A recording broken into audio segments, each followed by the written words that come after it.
Hello everyone, welcome on in and happy Thursday. I hope everyone has had a great day or will have a great day depending on your time zone.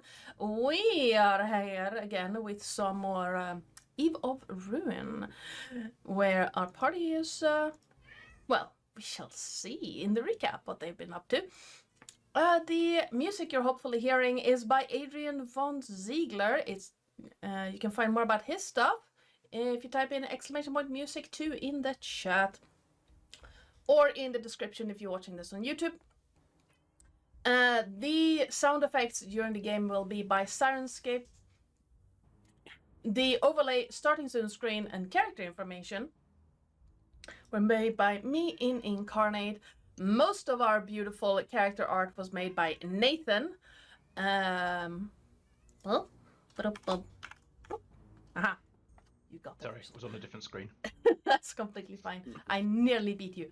And the beautiful character art for Nocteria was made by Lillith with help of Nathan. If you want to check out this campaign and our other TTRPG and D&D stuff, you can check it out over on our YouTube channel. And then you can head on over to our Discord and talk about it and watch pet pictures and memes and art in progress and music and, you know, all that other stuff. And last but not least, if you want to know what you can do to help or hinder the party, type in !perks in the chat. You can reward the party with crystals like these, which are hero points. Or you can send wandering bosses, such as the Lunar Dragon they fought last time. A wandering boss came by. It's up to you. Please. Or the Arcanoloth they fought in Eberron. Let's go around the table and do character introductions. Let's start with Psycole. Hello! I am Psycole, and I am playing Draven, the half Shadokai Warlock. Yay, you got it right. Yay. Not me practicing that on the way home listening to podcasts. Terris. Hello, I am Sir Terris, your friendly neighborhood ferret. Today I will be portraying Elliot, the fallen Asima death cleric. Yay! We shall see how that turns out. I can English today. Same. Hold on. Nathan! I've been trying to speak in sign all week, so... Hello, I am Nathan, the voice known as the Archon, and today I'm playing Valkath, the Red Dragonborn Barbarian. And Lillith.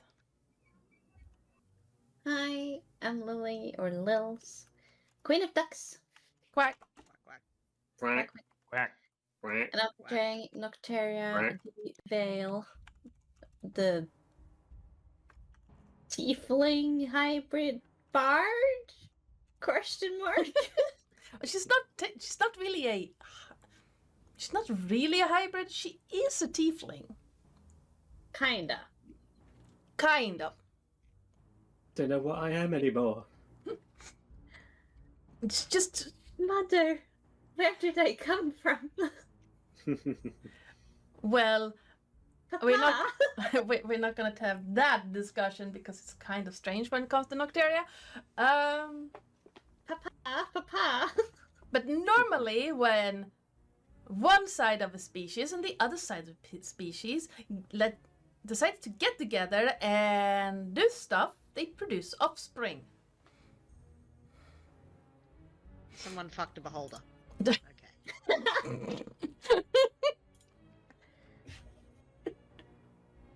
I know. It must have been a bard. Yeah. No, the paladin. Or the warlock. It's either a paladin or a cleric. That's the only thing that's going to fuck up a holder. It was the paladin. I don't know why bards get all the bad rap when the paladins, warlocks... Elliot's just raised an eyebrow here. Just what exactly are you implying? Like... What's that paladin subclass from Shockbusters? Yes, they also throw me back. Paladin. Like, paladins are the ones that are charisma casters with sexual repression. So, you know, they're probably more likely than getting, likely to be getting freaky than the bards. Anywho, hi! Have you met Ro? I mean, he got it on with the Emperor, so I'm not saying anything. Emperor, Astarion, Halcyon.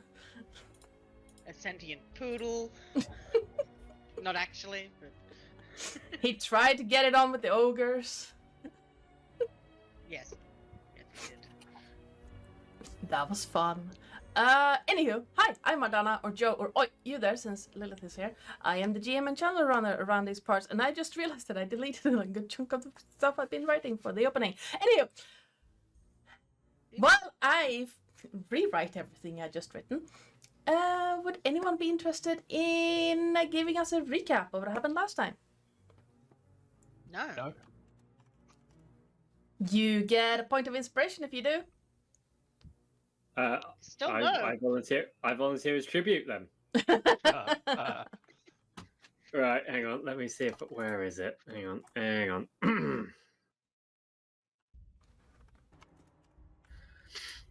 Are we sitting comfortably, ladies and gentlemen? No, Right. but I'll be fine. Session 15. Idiots are no longer in space.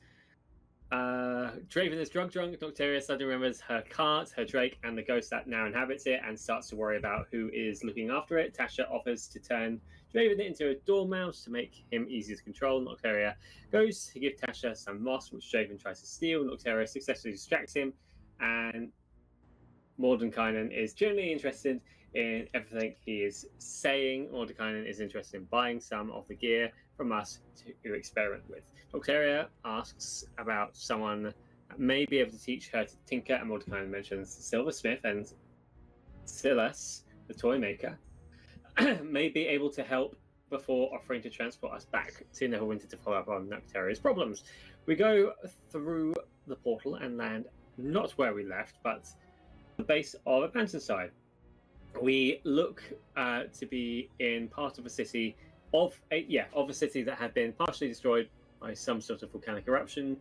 We have arrived in the Protector's Enclave, and in the last 10 days, the illusion that drove the magic has broken, and we have been given homes in this area to freshen it up, and we have the pick of 12 houses that are left unoccupied in the area. The cart and the sled are being looked after by Dustin and Calliope, and he says he will direct us to those items and the house. The dude's name is Marcus. He gives Elliot a specific look and tells him that there may be some people that will come to him directly following his resurrections. As we arrive near where the dragons fall, where the dragon fell, we find a statue of the party fighting the dragon. Draven spends some time prestidigitating the statue to make it look prettier. We start to gather a crowd, so we carry on to the houses as to get everything sorted as soon as possible. Nocteria notices her car and some flower pots that appear to have had all the flowers eaten from them. Nocteria runs into the garden and finds an enclosure that has been hastily built. They collected our items and managed to feed Silver, Nocteria's drake. Nocteria pays the lady for their care and tells Silver off for eating the carrier's plants. They confirmed that Lord Neverember is giving us one of the houses each, and once we pick the house, they will help move the belongings to those locations. Nocteria wants one with a garden, Falcaf wants one with a view of the sea. Elliot wants a basement and is pointed to one with a large wine cellar, and Draven will take one next to Elliot as he has no idea what he would use it for. Nocteria realizes that this is a shrewd political move by Lord Neverember, as we may attract regeneration to the area. All this talk of simple homes, Draven has this being he can't really place, that he knows instinctively that is part of him, as he stands on black marble floor looking up at the fast woman surrounded by mirrors and someone holding his hand as a raven boops his hand and makes him feel welcome. Falcaf goes out to his house and admire the sea view. Elliot gets a visitor from one of the guys he revived, David, who brought him a gift to thank him for saving him. Elliot heals him and provides him with 500 gold to start looking after his house for him. Falcaf and Octeria talk about making their houses into homes and getting keys cut for each other's places. Once we are all ready, Nocteria uses Sending Stone to request a portal back. Nocteria offers people some rock candy, and Elliot does the same. We arrive back at Sigil, and Elliot offers Tasha some rock candy, and Draven asks for some tea making equipment. I'm remembering what's happening now. I'm still allowed to make it. As Draven is waiting for the tea to steep, it feels like someone is pinging a small bell next to his head. He takes out the rod piece and holds it to his ear, and the sound of screams and the sound of combat. He sees himself standing on a cliff side surrounded by mists filled with faces, and next to him, embedded in the rock side, is a gigantic metal statue. The statue appears to have been previously able to move, but is encased in the man's side. He realizes that the vision is clearer because he connected to what a god had, and that it will be difficult to get to. As he comes back to the room, he puts some moss into the sea and thinks about the vision he had, as Nocteria attempts to understand why he is being so sussy. Tasha talks about a world that is very difficult to get to, Eberron, that they had a big war and that there is no way that she is aware of to get there from Sigil. She says she needs to go look something up and goes to the library with some of Draven's tea. Mordekainen is suspicious but takes a sip. Tasha comes back and says that there is a way to get there, that the way to get there is via a ghost train that could be a domain of dread that may allow us to travel by a capital called Siri.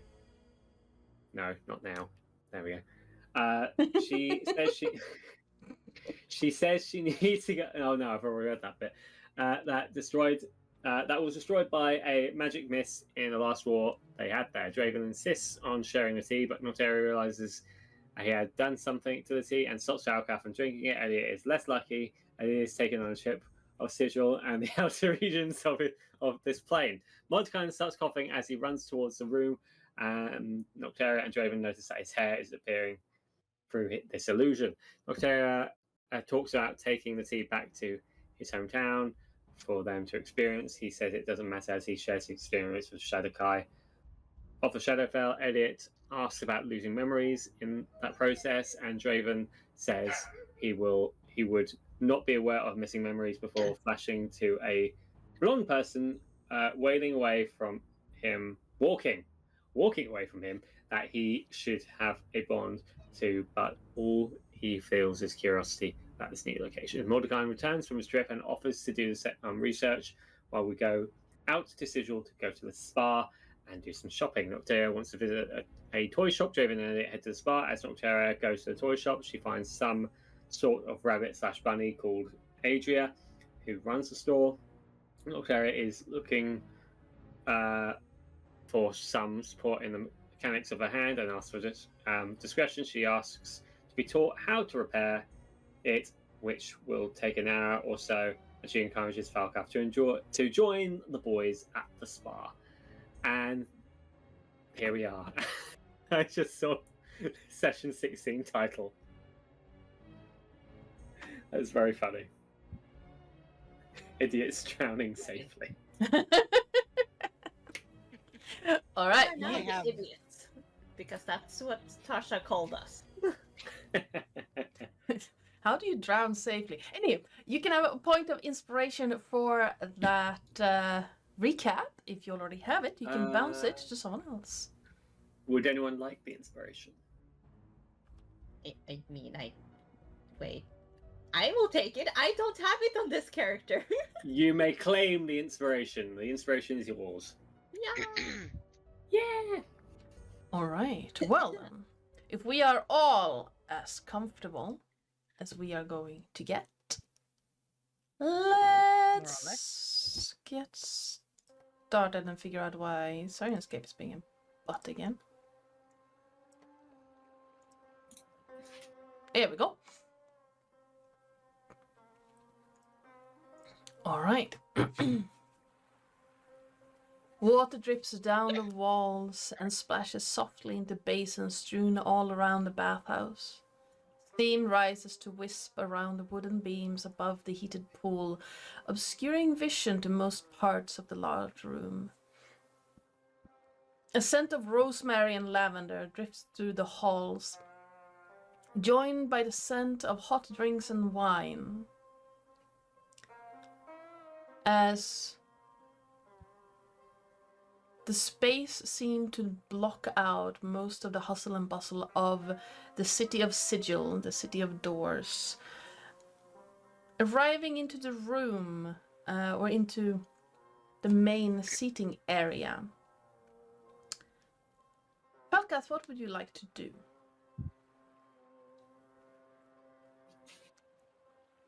I know, I'm putting people on the spot here. The other two are already here.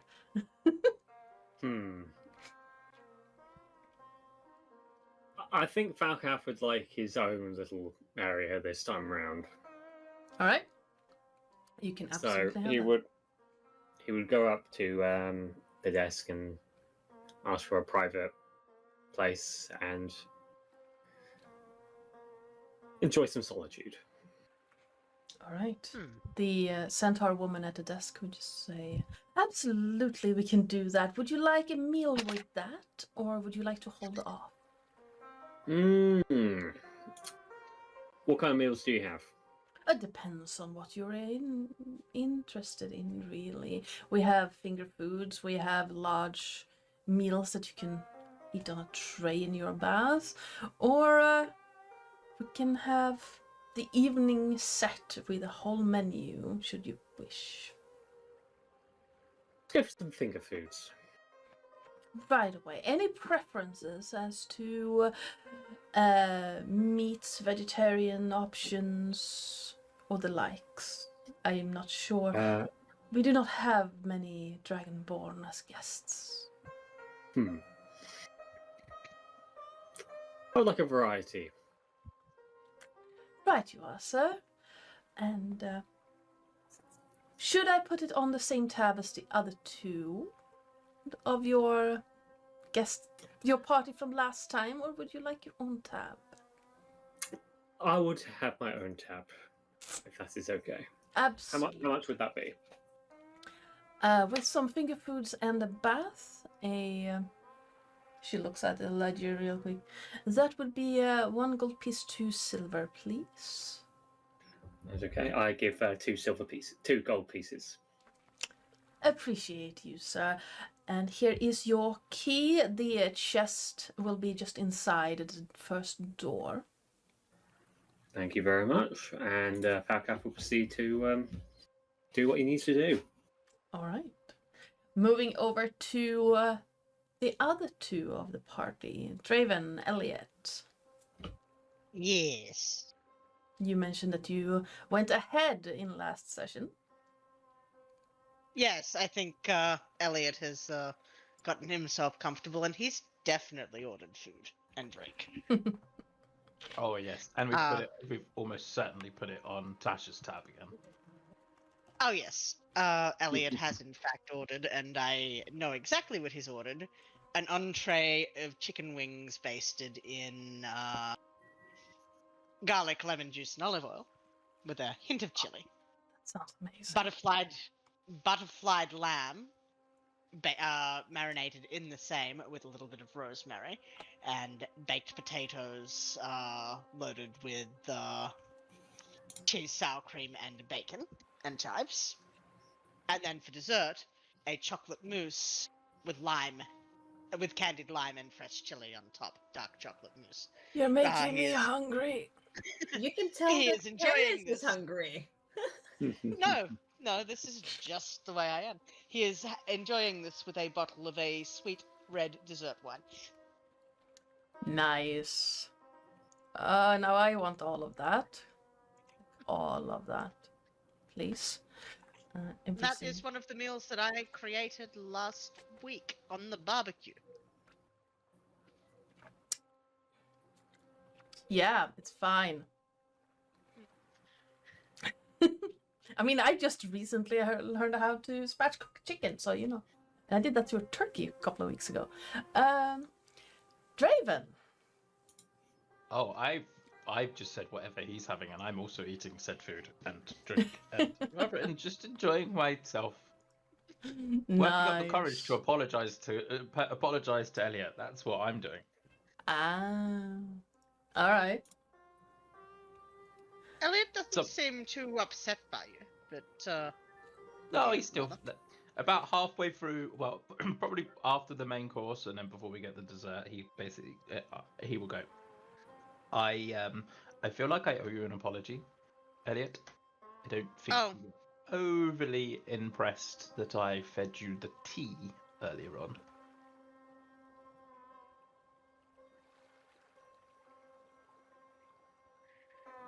I wasn't, but I understand that you meant nothing by it. You were just being you. I just like sharing experiences with people, and you all seemed very anti-god eating. Typically, yes. Next time, just warn a fellow first. Okay. Note to Mentally self, noting I that know. mentally noting there should be a next time. Yeah, he's not necessarily opposed. He would just like the heads up. I now am mildly wondering what Vecna might taste like. Anyway, Did you say that out loud? no. Draven is probably thinking it. God. Oh God, no. Anyway, sorry. Okay. Well, you know, we were also talking about the fact that I wouldn't know whether or not any of my memories were different. Mm. I've had a vision, and I don't know where it's come from, and I'm mildly concerned. Oh? What was that? Well, ever since I've been holding the rod, I've had these weird visions of me as a child, small person, being presented to somebody who sits in a hall of mirrors, and a little raven coming to say hello, and someone leaving who I feel like I should know, but I didn't feel like I had an attachment to. Would the person you were presented to perhaps be your mistress?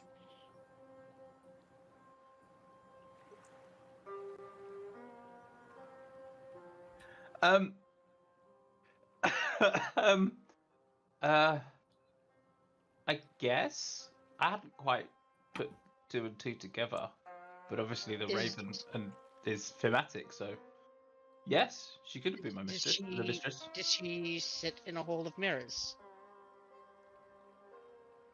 I mean, yes.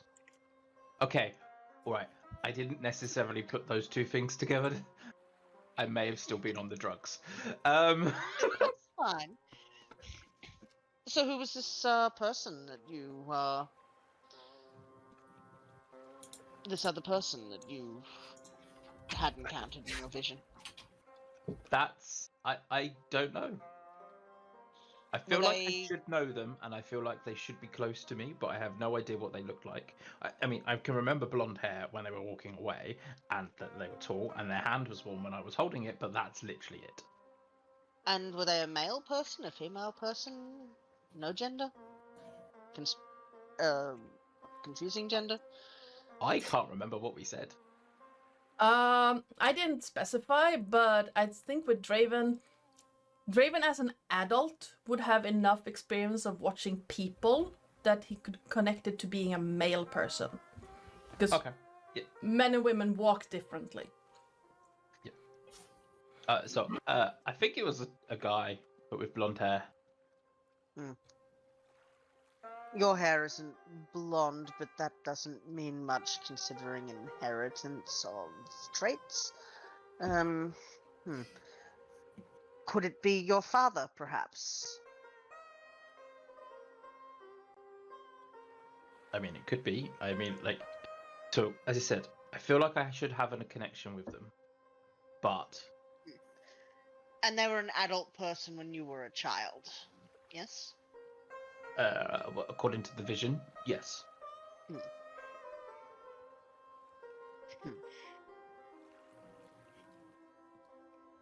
Would you at some point like me to help you meditate? I meditate quite often, see if we can unlock more of that vision through meditation. Get more insight into it. Alternatively, you could ask your mistress, I suppose. Oh, maybe I'll ask her. I mean, the Raven can sometimes just like randomly talk as her, so I mean, yeah, I'll ask her, and then if not, well, maybe we can try again. I don't really do the whole meditation stuff. It's a lot of sitting around and not thinking, and that's quite boring. Not necessarily the way I do it, but you suit yourself. How do you do it? There's a little pain involved. It helps me focus. Okay, now I am intrigued. Something that means that there's a sensation whilst you're doing something is a brilliant idea. Well, I tend to scatter dry rice on the floor and kneel on it when I'm meditating or praying. It just the biting into my knees helps me focus. Okay. I have some caltrops in my pack. That might cause a little more damage than either of us would be willing to take for a meditation session. But noted. Maybe we can give that a go at some point. I wonder what Terra needed in the toy shop. Oh, probably little oddities and fun things. Who knows? I can't quite get a read on that one. Well, technically, I would probably say she is a little oddity. Oh, she's not that little. I mean, she's shorter than all of us. She's also female. Well, I'm fairly sure some giraffes are shorter than you, Draven. Not that tall. You're taller than me. Not by much. Not by much, but... And I'm fairly certain Falcath... Hold on. Mechanic... Brief moment. How tall is Falcath? I think he's on the taller side for a Dragonborn. So, hang on, fact checking this one. D&D height. I should probably check how tall Uh, Elliot is. Higher end, 6'8". Oh yeah, cool. Falcath is definitely Yeah, the tallest. he's a solid 8 inches taller than Elliot then. Oh, see, I'm only an inch taller than you, Elliot. Still, some giraffes shorter than you. Sure. Let's go with that, shall we? Well, are you going to eat that chocolate mousse or just sit there playing with it? Have at it. And hold on a minute. Hi. Can prestidigitation make it colder? Yes. Yes, I will make it properly cold, like full-blown ice cream kind of level of trying to give him a brain freeze if he eats it too quickly. Yeah, he's That's the going to boss. side-eye you doing that, and just, would you mind What? Yeah. doing mine as well? Well, no, I'm giving you my. I'm not eating the dessert. I'm giving you my one. Oh. Are you sure? Yeah, double up on dessert. Why not? I can't poison you twice in one day. Well, you should at least try it. It's quite good. Double, Manual about I'm alright. sensations. double meaning in that. Sorry. Elliot talking about Yeah. desserts and Draven talking about poisoning, and Elliot just goes, "You should try it." I already have. No, I haven't quite come down from the god food from earlier, and I partook of the tea before I gave it out. So Oh, goodness. it's yeah. Oh, are it's, you overwhelmed? No, I'm not overwhelmed. It's just bouncing around a little in the head at the moment. I see. Well, if you ever are overwhelmed, I'll let me know. I'll try and help ground you again. Okay. I just realized these two are probably just splashing around in this pool, completely bucky-tailed naked, eating so much food. Yep. Yep. Oh dear. It's fine. Hopping over to, pun intended, Nocteria. It takes you a little more than 40 minutes to understand exactly what the Harangon is trying to teach you. And then you spend maybe another 20 minutes fine-tuning different things now that you know exactly how fixing the hand will work. Yeah. And the entire time this Harangon is just poking a little bit, prodding a little bit, and you can see like, what's that called? The Spectacles? no, the kind of lenses jewelers use. I know what you mean. Like magnification. Yeah, like the different lenses that you can just click, click, click, click, click, click together. Yeah. And he would have those on and just look at as you work, just shoving your hand a little bit and just. But for the last 20 minutes, he would let you work completely on your own, not interfering at all, just observing. Nice. And at the end of it, he'll look up and just. Hello. Yes. Well, it seems you fixed it, and well, it looks good. I don't think I can teach you anymore right now. If you want to come back, we can definitely go talk more about it, like fine mechanics. That would be lovely. It's kind of hard going on travels and they start. And she moves her fingers around more smoothly now. Yes, It's kind of hard playing instruments and stuff when your hand is clunky. Oh, you're a minstrel. Right. Well, I do have a set of tools, unless you have tools yourself. I don't, but I will pay you for them, of course. Right. Well, I do have a spare set of tools I use to repair, like, the small toys. I can sell it. It's used, so I can sell it to you for 20 gold pieces. I'm not sure all the tools are there, but you should have most of them. And if you're missing one, the silversmith usually makes pretty good tools. Well, I don't mind taking the old one off your hands, and I can go by the silversmith right away to see if there's anything I'm missing.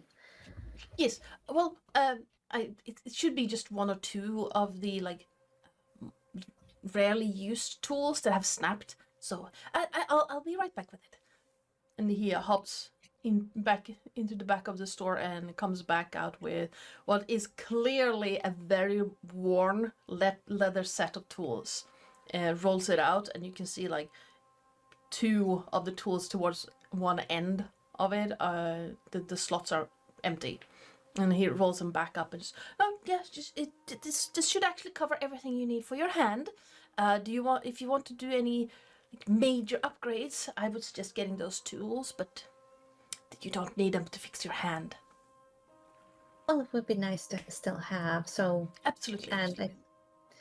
And she will take out about 20 gold and give him? Yes. Oh, thank you so much. It was a pleasure having you as a student. Do come back if you're interested in toy making. Well, knowing I have some companions who like small oddities. Draven just feels a little tickle in his nose as the sneeze is coming on.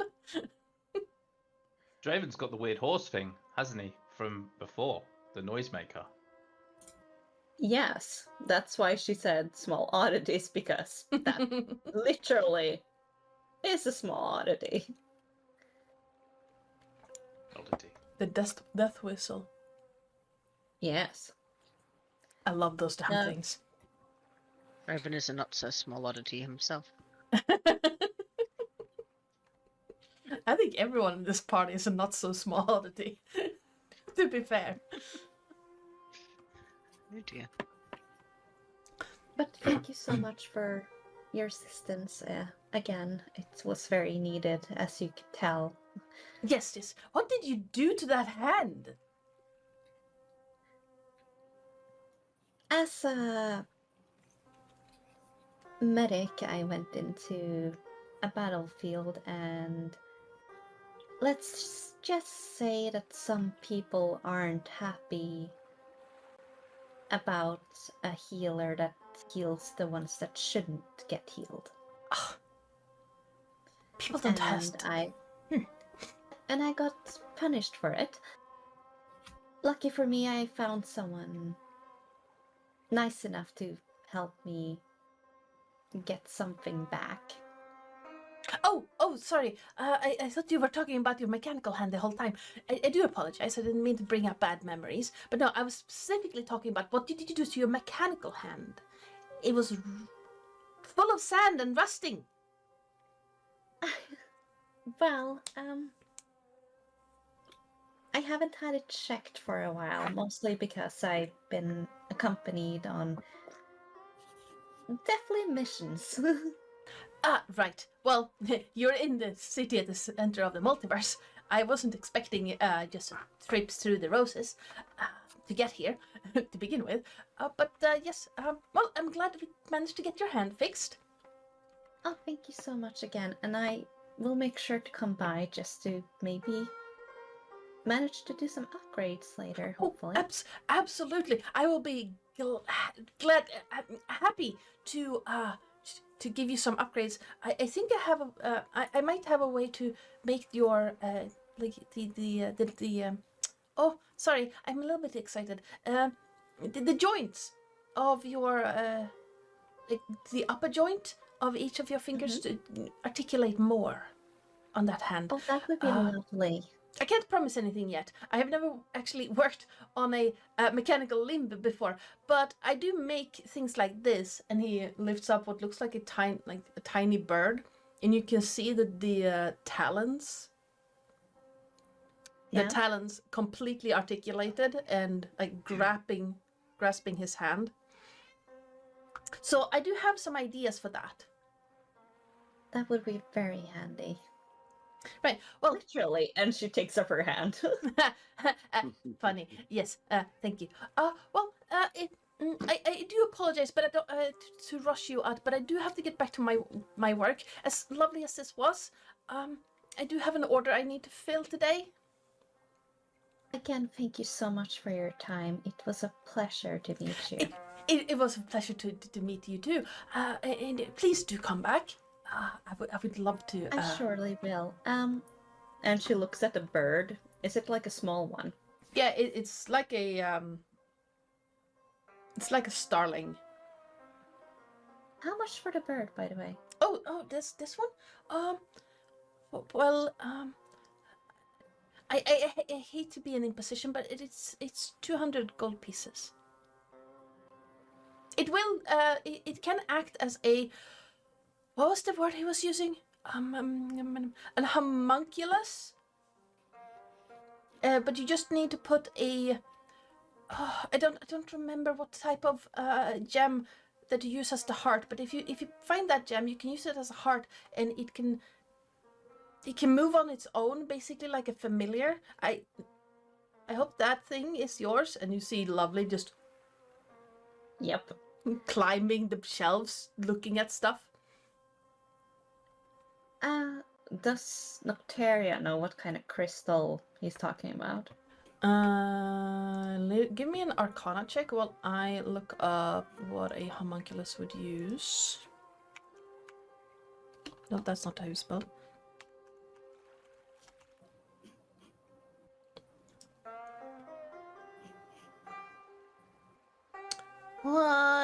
is D&D Beyond being so slow? I don't know. I'm trying to click Arcana, so. But I'm not allowed to click. I know. Let me refresh.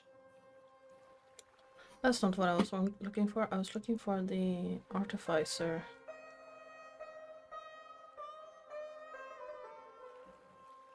If it lets me fucking refresh. There, maybe? There it is. Forge of the artificer.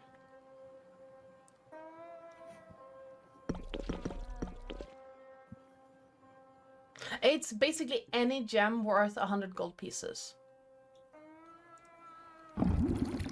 So it's a 16 and a... Now the custom rolls are back. Fuck's sake.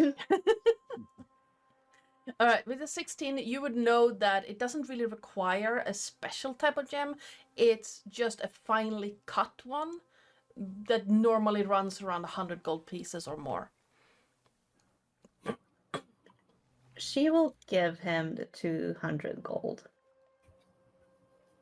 He will hand over the bird to you. Just pausing. Did you want the bag or are you taking it in your hand? Could you get it wrapped for me? It's for a friend. Oh, absolutely, I can do that. Dives down behind the counter, comes out with a little box, puts the bird in the box, and then the box in a small, what do you use paper? Linen bag, Yeah. like a linen pouch, and hands it to you.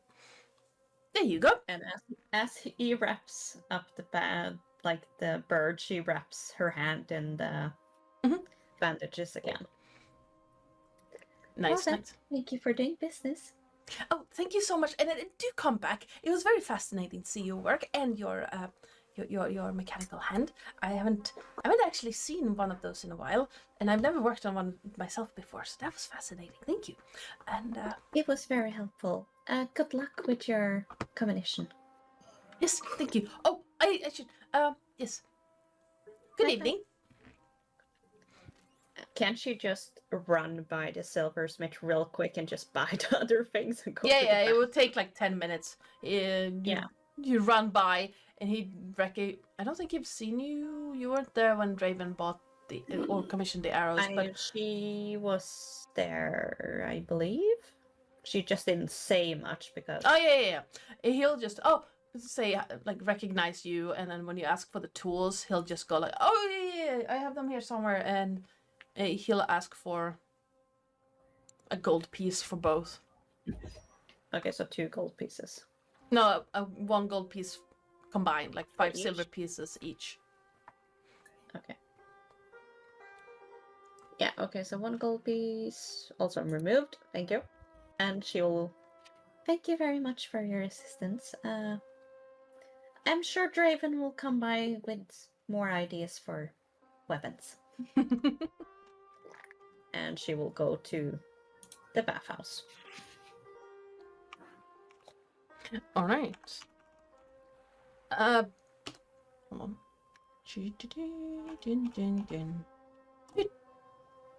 There we go. Yeah, back at the bathhouse, you see the same centaur woman at the receptionist. Oh, hello, hello, miss. Hi, are my companions still baiting? I believe so. Yes, I believe so. 2 of them are out in the main, I believe. The Dragonborn got his own separate room.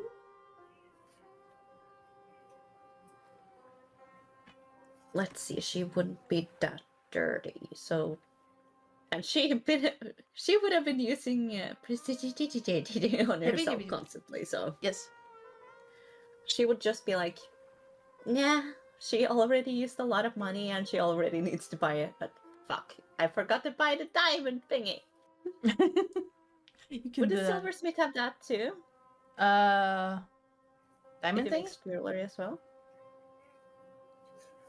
I mean, he would have gems. Yes. Would he have had a very nice gem? Yeah. Like he's a silversmith. He's used to setting gems into silver jewelry. So Speed run. She would buy that too. Yes, absolutely. So that would be 100 gold as well. Would it be easy to just put it in there?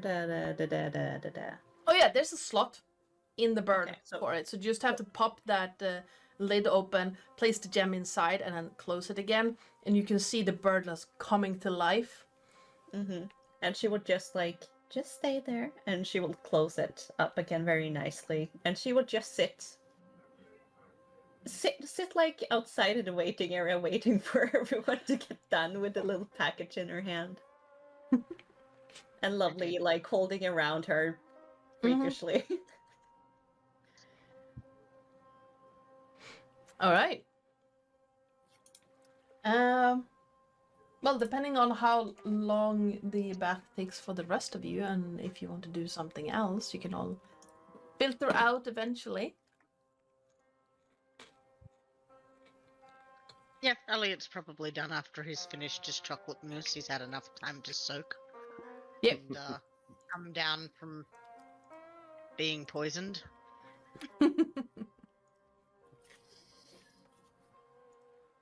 I think Falcraft will most likely come out not that long after either.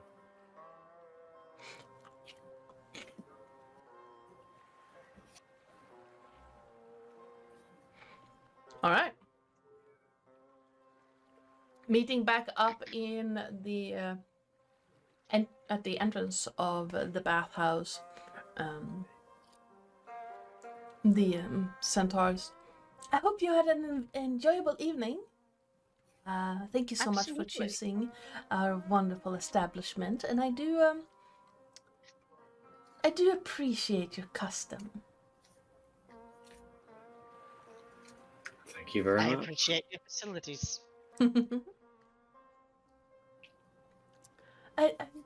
You are very welcome back again.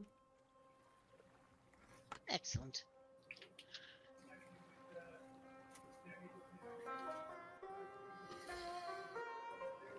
So, shall we head back? I suppose so. We could always have some more tea. Yes, hopefully they've finished the research on how we get to find the thing that we need to train, right? Hopefully Your they team is on the haven't edge of like the Mad Hatter right now. With your obsession with tea. Tea is wonderful. I mean, I feel A very, very like happy, stepping out. happy on birthday to you. staying slightly out of character for a moment. Tea was an obsession of Farron's as well. Yes. It was. He fucking always made my character tea. I was partially It was modeling. very modeling sweet. He was like a Uncle Ira. grandpapa. Grandpapa. No. He was like a grandpapa. He always came to my character, the wizard that was like 18, and he came with tea all the time, giving life advice. I'm getting Uncle Iro vibes. That was the point. Excellent choice. Don't you dare. I mean, it's fine. Don't worry. I think Draven is more of is not likely to go down the route of. Draven's more Zuko than he is Ira. I have never watched that series, and I know what happens. Yeah, man. Oh, you should. And the movie came out as well. I think he's probably more Azula. Okay. To be fair. What movie? I have seen the Yeah. first of the movies. We don't talk about that movie. I I'm not didn't very think good it was bad because I haven't seen the TV show. I thought it was You won't think mediocre it's and kind of horrible. cringe, but I didn't think it was bad because I don't have a frame of reference. Get a frame When of you reference see so the you'll understand how series- bad it is. Yeah, when you see What the movie? series, Joe, you're gonna think the movie is horrible. Just Oh horrible. no, it wasn't good. It was mediocre at best and very cringe. But it wasn't bad. I have seen Planet of the Apes. That is a bad movie. Which one? The first one. Like the really old one? Yes. They spend 20 minutes looking at sand. I hate sand. It's coarse and rough. It gets everywhere. Shut. I was. Now we're the talking movie movies we don't talk about. I was talking. The movie I was referring to was Avatar: Aang: The Last Airbender. It came out on Paramount Plus. Oh, Very good. I'll have to tell my Animation is- girlfriend. The animation, the character designs, the music, superb. It's what I've been waiting years for. Anyway, My girlfriend made me watch the series. what? My girlfriend made me watch the series. Good. And what do you think? I've seen enough, like, from just being on the internet that I enjoy it, but I haven't seen the show. So, I have watched Avatar, not Avatar, nope, Brain. The League of Legends one. Or? Oh, Arcane. Arcane. I've seen the first season of that. If it's on the same level, then I will enjoy it. I don't know. I don't really watch animation. I would say Arcane is pretty good. But I Avatar think- is more. I think like Avatar is more like the comedic, but also has like the very serious parts. it's also got like I think a strong part of nostalgia and just like a really special place for people. And all like the teachings with Arcane visually It's is pleasing. pleasing. Like, one of my Yes, favorite yes. movies of all time is like Crouching Tiger, Hidden Dragon. It's not a good movie, but the cinematography. Anyway, As far as animations go, I enjoyed Plague Dogs. I haven't seen that one. Also, if you really good cinematography, House of Flying Daggers. Yes. Anywho, Plague Dogs I is wanted to like, become a cinematographer when I was growing up. Plague Dogs is like Watership Down, but even worse. Ooh. More Okay. dramatic. Oh, okay. Anywho, hopping back to something that could also be traumatic. Hi! We are nerds. If you're here watching D&D, you should not be surprised that we are nerds. No. Weird. But everyone is done with their bath. Yes. You're meeting up in the foyer of this bathhouse. Nocteria will walk up to Falcap and present the package. I'm not... No. She What doesn't did you have get that there? kind of package. That's a guy's job. Are we sure? Want a check? Hmm. Really, not Tim? sure that way. What was this? Present. Like when you get home to your house, you have something. Thank you. I'll open it when we get back to wherever the hell we're going. I can't remember the name of it. But I'll open it when we get back there. Sanctum, that's the one. I'll open it when we get back to the Sanctum, where we don't need to go anywhere else from there. No, But I I'm really pretty- appreciate this. No, I'm pretty good. The toy maker was quite helpful. I'll pat her on the head. Thank you very much. You're most welcome. And what did you enjoy your bath, Draven, Elliot? Yes. Yes. We talked about tea We did. and strange men. Strange blonde men. Hmm. I didn't know you were going that way, Draven. What does that mean? I wouldn't say I thought you were going for blonde. I'm not going for blonde. What? I don't understand. Oh, you're not coloring your hair. Why would I colour my hair? Would I look good blonde? Exactly. I mean, we can certainly try. but I do think you suit more the black type with the Raven Queen under your banner. Okay. But would be interesting to see a blonde. As a player, I can solve this conundrum quite easily. Oh no. Say the word. Shall be so. The beauty of digital art, you can change someone's hair color in a flash. Yes. No, Can you don't I use ask Flash you- anymore. No, my heart. Oh, I feel Flash old. games.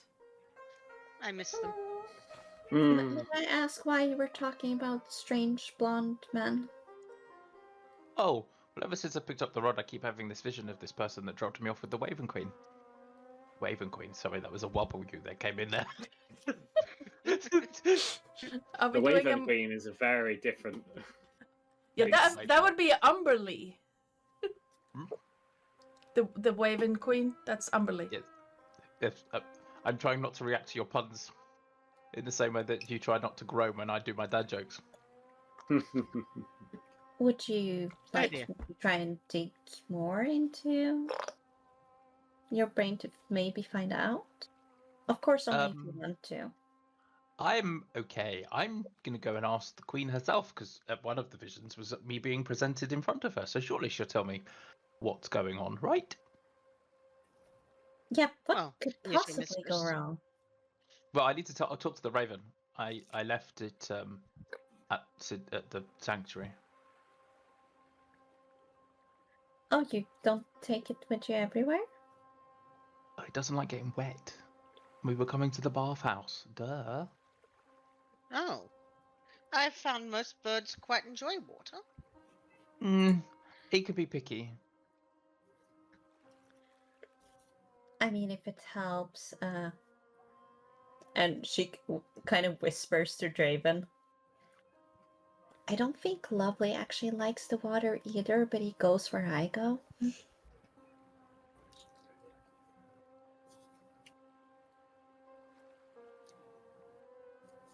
But he still goes, so.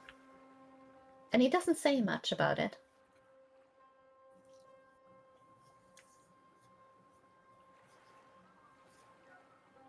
I can try and bait your bird. Let's nod and pretend that we're doing that, shall we? I think we should head back now. Sounds like a plan. I could do with a nap.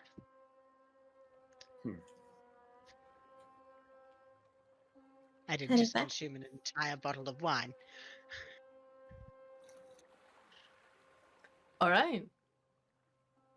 Streets just as busy as before.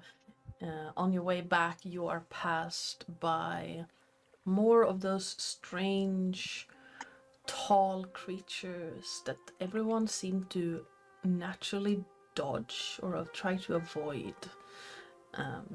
They don't seem fazed by it, but as you look longer at them, they don't seem fazed by much at all.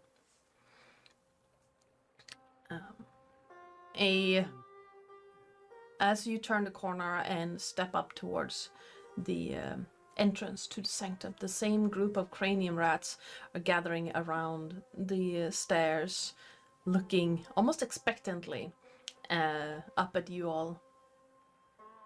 And you see Elliot will once again feed them pickled thumbs. they happily grab the pickle thumbs and vanish into various different nooks and crannies around the staircase. And you hear a soft tisking sound as what looks like a small dog vanish around the corner, a look of clear disapproval on its face. Elliot's going to call out, "Would you like some too?" The dog stops, turns around, looks around the corner. And I have a far more refined taste than that. I tend to not eat severed limbs. Oh. Well, next time I head to the bathhouse, if you see me there, come along. I shall, sir. I bid you a fine evening. And you. And the dog turns around and vanishes around the corner again. Talking dog.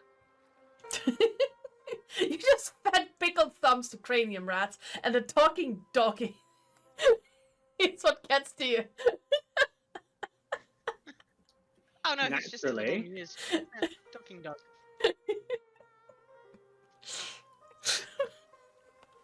That was just funny. The sanctum is quiet and calm as you step inside, and you can hear the soft rustling of papers and some tinkering, clanging of various tools. And Someone. aside from Nocteria, who speaks every language in the book, what do you all Yes. speak? Let me have a look. Falconaf speaks Draconic, Common, and Elvish. Celestial and common. Common, Elvish, and Primordial. Don't know why I picked Primordial, but I did. It's how I communicate with the Raven. All right.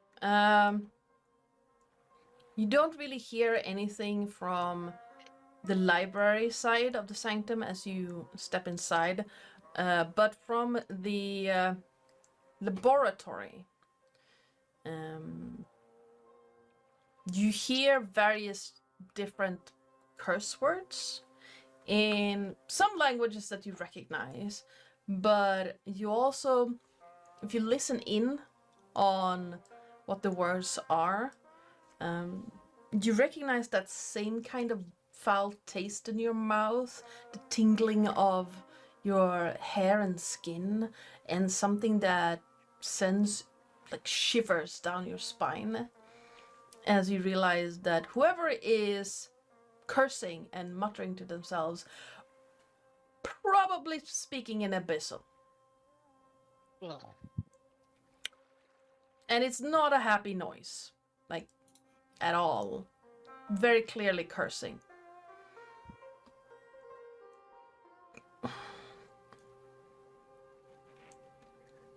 If Elliot is hearing this, he might poke his head in to see what's going on. Oh yeah, you can very clearly hear it. It's a female voice that is making no effort to hide it.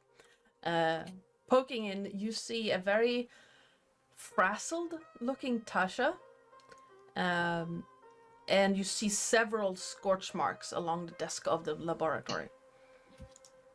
Copper for your thoughts.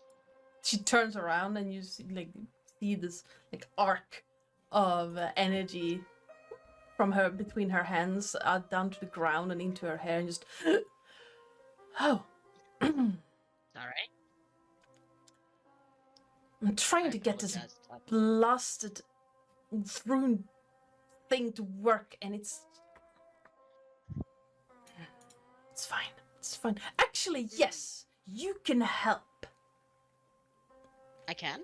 Yes. I need some of your blood. Of course. Right. Well, if you would come in, I just need a drop or two. I'm trying to stabilize this rune stone, and it is not cooperating. I'm thinking celestial blood might stabilize it. So.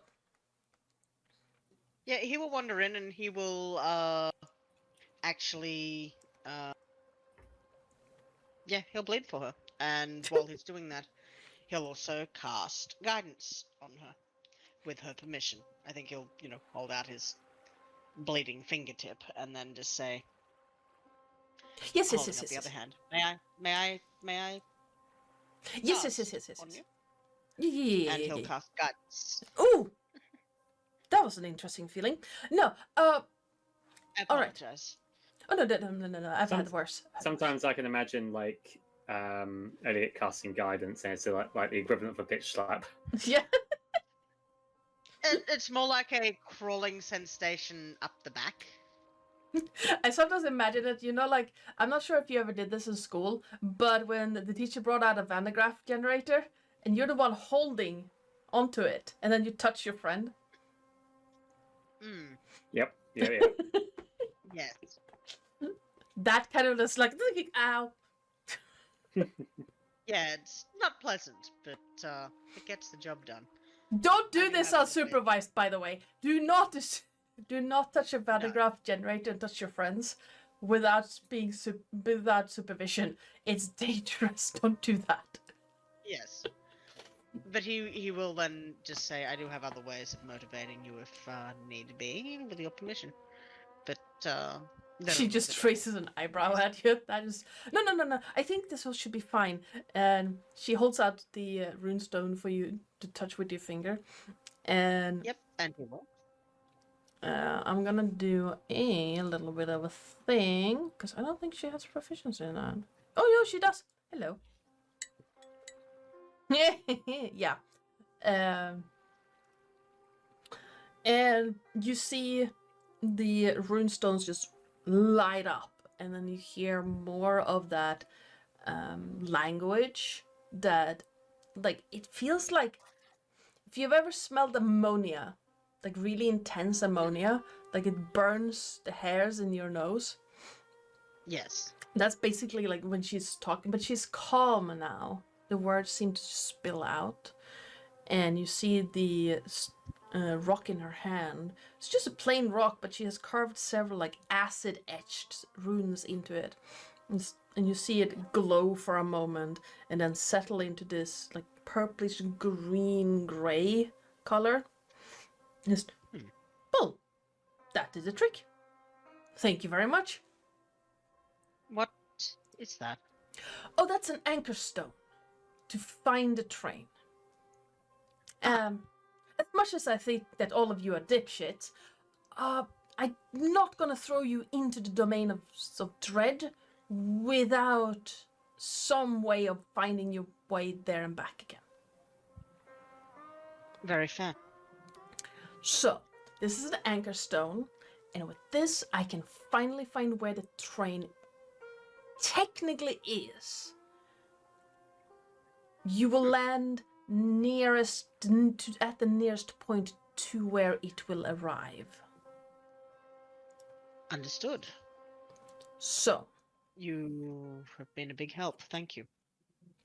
but Morgan kind of seems to think that what you're doing is the best way for us to boot Vecna in the butt. So that's what we're doing. Well, that is our job. And I'm trying to save the multiverse, so I'm going to help. I'm still not entirely convinced that you are the ones for the job, but so far you've been successful, so I'm not going to question it. I'm just going to try to help. I still think all of you are dipshits, but... That's okay, Nitwit. yeah, I was waiting for that. Good to know that you're back. Well, you're going to need all the rest you can get, so I suggest going to bed. This is not going to be pleasant. I'm going to assume that you have not been in the domains of dread before. Would I have been? Probably. If you have to ask even as a player, then no. You have not. No, I've heard of them, but I've not been. No. I had the misfortune of walking through the mists once. It ended up in a part that was completely destroyed. There was no life at all and was slowly devouring itself. And I managed to get out. Not doing that again. So if you want help out, good luck and pray to whatever deity you pray to that they will help you. I will not. Leviathan, and I'm working on that. Within a 10-day, I should be able to word of recall myself back into my own home. That is spectacular.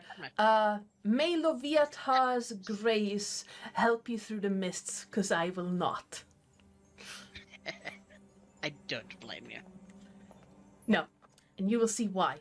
But this anchor stone will help you find a path back through the mist, so you will not get lost. Excellent. Thank you. Right. Well, you're off to bed. I'm off to bed because I am spent. Sleep well. I probably won't because. Well, it's fine. I have all the time in the world. So. But yes, good luck. And I was about to say goddess speed. Is this gonna get uncomfortable? Yes, thank you. And she's going to wander off into her bedroom with just a quick wave to Nocteria, Falcath, and Draven. On the way, she's gonna slot the runestone into the pedestal, or the it's a pedestal where the portal usually forms, and then just wave everyone off. Excellent.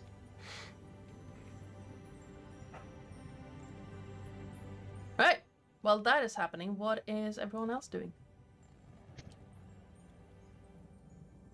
My squishy bell bun burst. See? I told you it would happen. I know. I knew it was inevitably going to happen at some point. The amount I use the thing, but Oh. today was the day. Falcath will. No, I got mostly on my desk, so it's fine.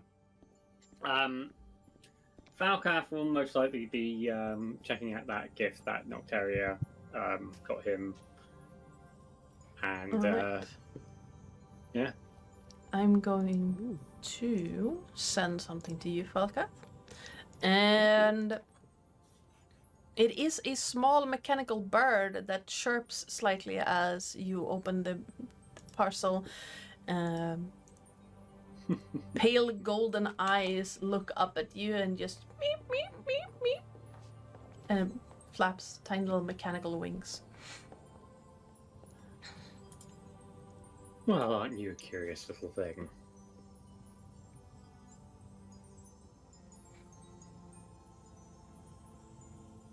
It looks exquisitely well made. Like the wings are moving almost independently, and the tiny talons are just trying to grip the edge of the box as it hops out. I get it to kind of perch on my finger. I kind of take a look at it. It is very clearly a mechanical bird. It is limited in how it can move, but even for a mechanical toy, it is exquisitely well made. Like it doesn't move as freely as a real bird would, but for being a mechanical toy, it is very well made. I think for the first time in a long while, especially Nocteria would see Falcath with like a very like childlike sparkle in his eye from just like the the wonder when you get as a kid when you get this kind of toy that you've wanted. It's that kind of thing, but it's just like the kind of this is like a really nice thing. Yeah. Yeah, I'm gonna. And looks at Nocteria and says thank you. Oh. Well, I'm glad you liked it. I thought since I asked you to leave, at least give you something. And I was quite captured by the bird. It'll mean my player will have to draw it at some point. I'm sure he'd appreciate it. Oh no! Not a problem. But no, thank you. And I mean, I know that it might not be a full companion, but it will be something that will keep you company in your new house. It's true. I'm going to have to see about getting like a bird perch. think I would like that. I need to think of a name, I think. Odd. I have an idea.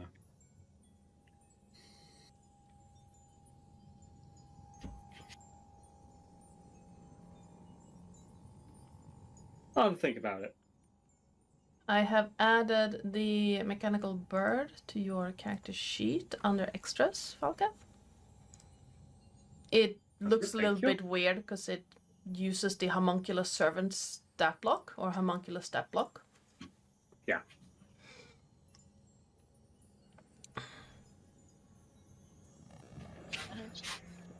I'm just imagining Lovely being the little shit that it is trying to like grab the bird slowly.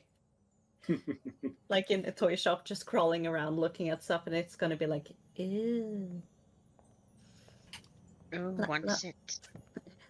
Lovely, that's not for you. And she will take out the snow globe instead and start shaking it so it can have that instead and play with.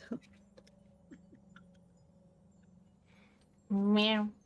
And Lovely's arms just around the snow globe and just floats around. Easily entertained. But you are Lovely, and she will give Lovely a little scratch. All right.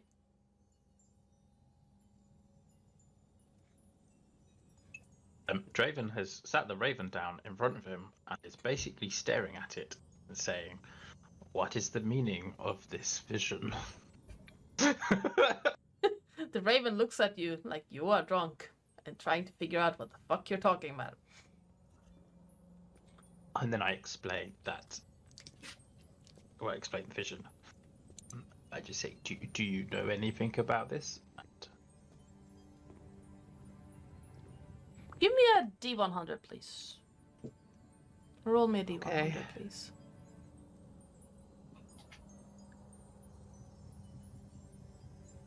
$56.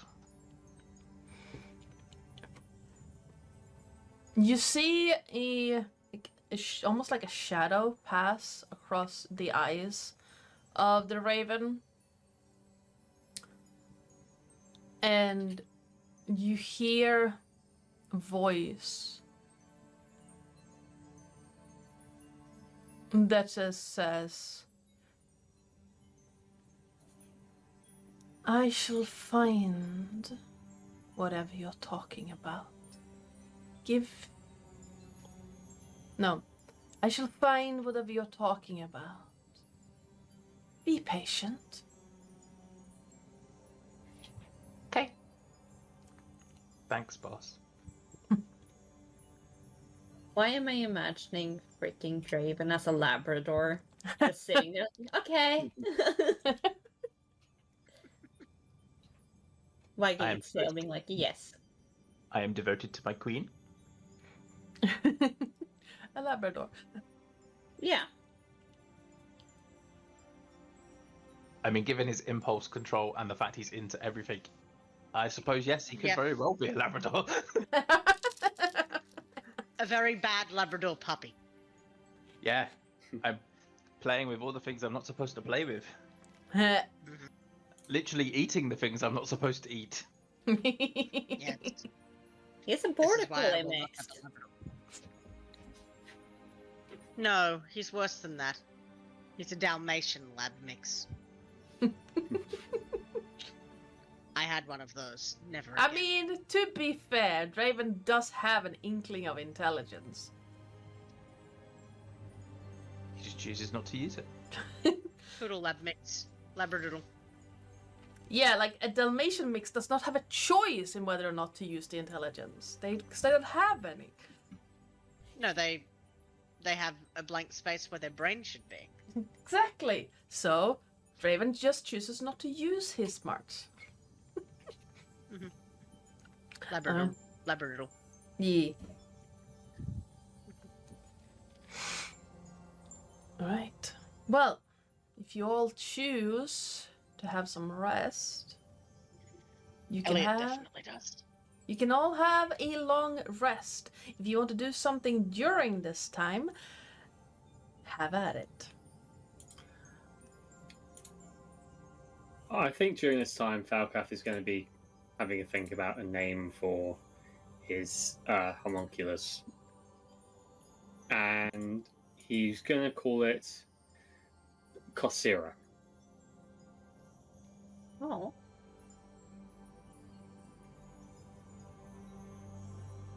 All right. Well, you can adjust it on your character sheet as you wish. If you click on it, there is a thing that says customize. So you can just rename it there. Gotcha. Whereabouts is it?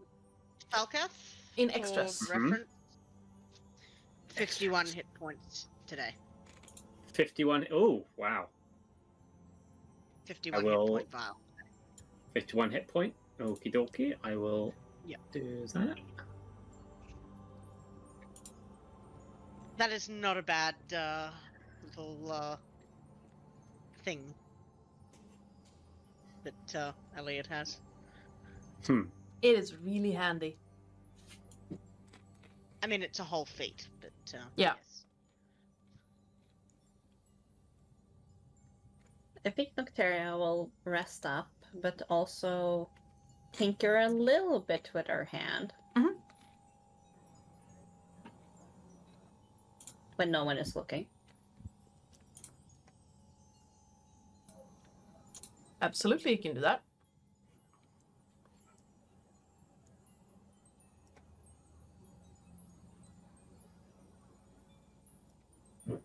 Everyone's lounging on the sofa, drinking tea. The normal kind. That we know of. That you know of. How in the ever-loving fuck did you roll a plus 47? What? Oh, sorry. I clicked on that accent. I was trying to adjust the what's it called? The healing thing from the previous one, and I accidentally clicked the plus 47 HP instead of customizing it. Alright, I was like, roll to hit 63. How is that possible? How? It's a 1d20 plus 47. How? Not even CR 30 monsters at plus 47 to hit. It's fine, don't worry about it. Just how? Don't ask questions you don't want the answers to. I mean, I want to replicate it. I mean, what? No, you dare. Okay.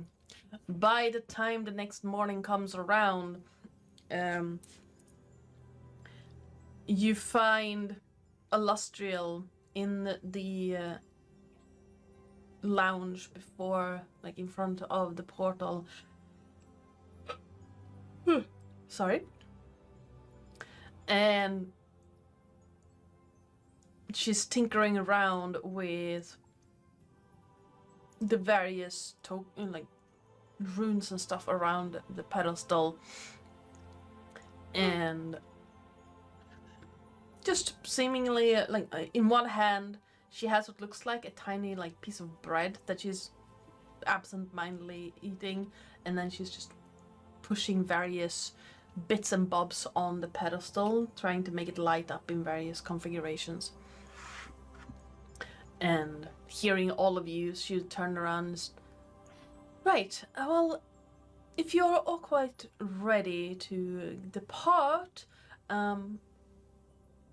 you're of course free to have breakfast first, or you can take it with you. That is entirely up to you all. I would say good luck, but you are going to need more than luck, possibly. Tasha's made a good job to find you where the train will likely be, but I and she have no way of knowing when exactly it's going to arrive. Be safe, be careful, do not wander off. Sounds like a typical day in the UK. Is this Elliot like as is- they wake up? Basically, when you reconvene back into the lounge after sleeping, that's when she is meeting you all. I would imagine Ellie- she's still sipping coffee, being tired, and she's like, "Yes, Mom."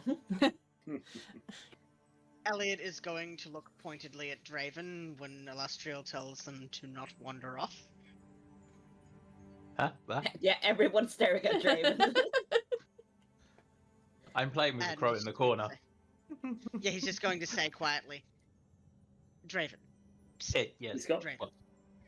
Huh? It's very important that when we go through this portal, we stick together. If you wander off and get lost, there is a very good chance that we never find you again. I promised stay I wouldn't close. get lost. Right? Yes. Yes, So? which means I could technically find you, but please keep your promise and stay close, okay? I mean, I didn't He's promise got to the stay harness close. I on, promised so to he'll not. be fine. Huh? Sorry He's got the about that. harness on, so he's got the harness on, so he'll be fine. Maybe I should take the harness off. It feels No. like you use it as an excuse to pull me around all over the place. Have we? Well, I haven't touched the harness since putting it on you, so. No, actually, I don't think you've done it. He conveniently does not remember anything that happened whilst you were pulling him around in the Shadowfell. Why No, am I when you- wearing this harness? When I first put it on you, it was because you were zoned out in the Shadowfell and we didn't want to lose you. So while you were otherwise incapacitated, Falcath, I believe, was leading you about, so you didn't get left behind in a dangerous situation. Okay. So you need me to stay close. If that's what you're telling me. Don't wander off. Please. Yes. Got it. I guarantee I will not wander off. Insight check.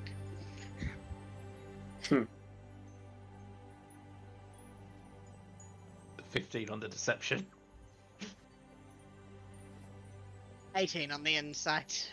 You can see he's quite clearly holding his hand behind his back. With his fingers Elliot is crossed. going to put his hands on his hips and quirk an eyebrow and tilt his head to one side. Just Draven. Yeah. This is very important. Everything's fucking important. Fine. I put my hands in front of me. I will attempt to not wander off. I'll stay close.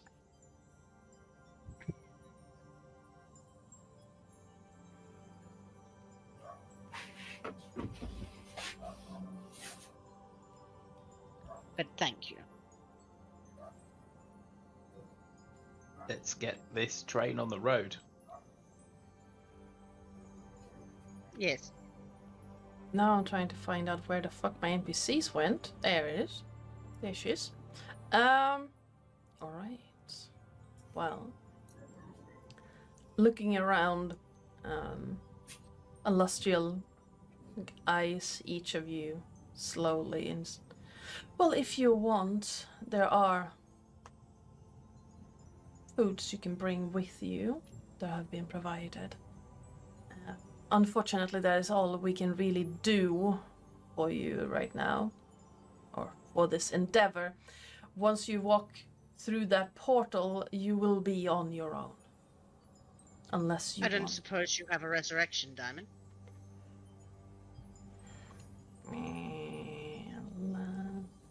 A resurrection or revivify, those are quite different. Resurrection. I've got revivify diamonds.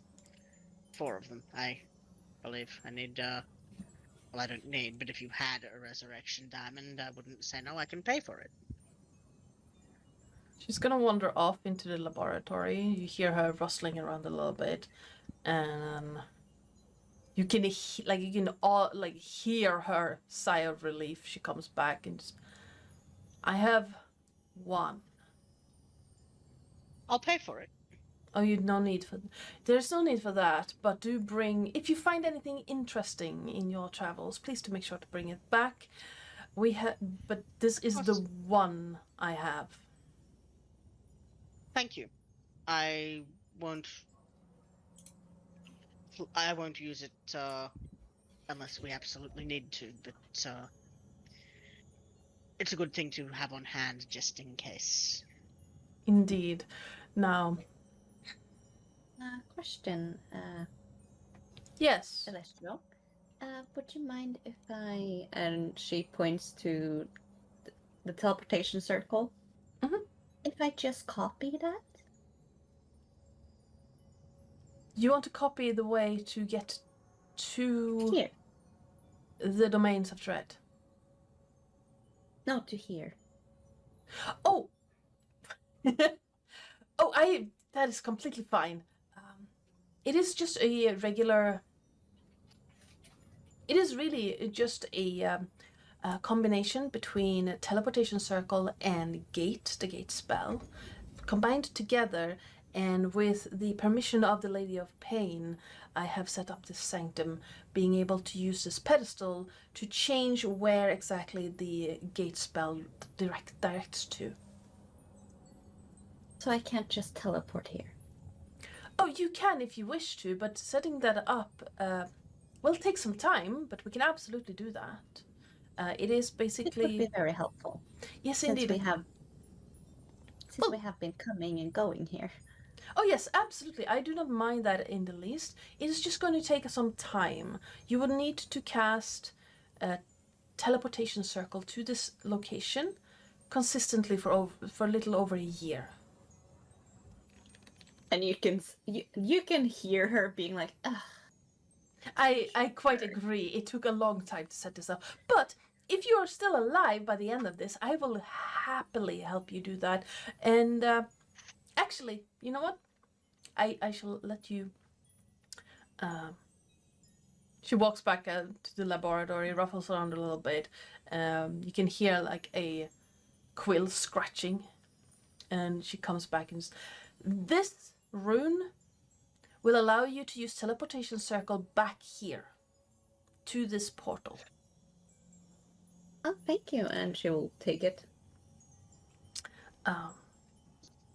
So if you know the spell teleportation circle, it should, barring planar interference, allow you to come back here. She knows teleport. Teleport will also work. Yeah. Yes. If you have a teleportation magic, it should, barring planar interference, allow you to travel back here to this gate. Well, that I like how you're putting emphasis Yeah. on like planar. Alustriel is the daughter of Mistra. She knows all about planar interference. She's not gonna say, of course this will work. She'll say, it will work barring planar interference.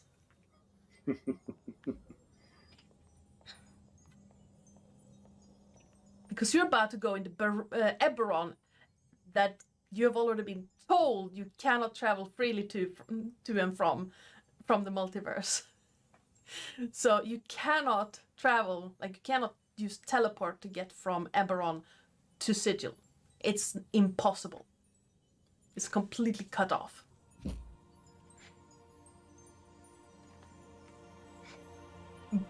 Except for the Series 1313 train. So. Well, with that in mind, and if you want to grab some foods to bring with you, I'm sure there are some sandwiches somewhere here that you can bring. Just remembered we have like 60 free rations or something from the Yep. ship. And she's like Very true. looking at the bag being like, I think we're good. Excellent. Well, Agreed. she walks over and pressing several sigils, like seals and sigils on the pedestal in a row, ending with the stone that Tasha has provided. You hear this kind of sound almost like the shattering of glass, as instead of that whirlpool of just swirling colors that normally accompanies it, it is a portal lined in amber that appears. The inside is this grayish purple green, like, trying to come up with a good... Have you ever seen copper burning or iron burning? It has so many colors. Yes. That kind of greenish gray is what the portal is made out of, with the like very bright amber outline. And you can feel this creeping cold just pouring out and threatening to envelop the entire space. Well, good luck, and hopefully you land where you're supposed to be. I guess ladies first, and Nocteria goes through. Alright. We'll go next. Yeah, before he wanders through, Elliot's just going to go, what lady? Draven follows close behind. Alright, let me move you over to the map. Oop. This is one I've made. Ooh.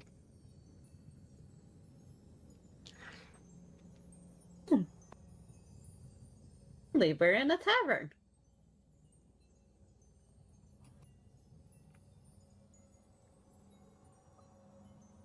Alright, let me change the music slightly. And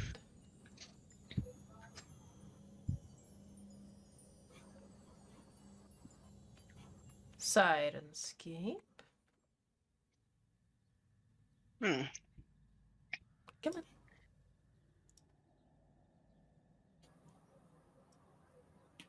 I have a starvation. Oh no.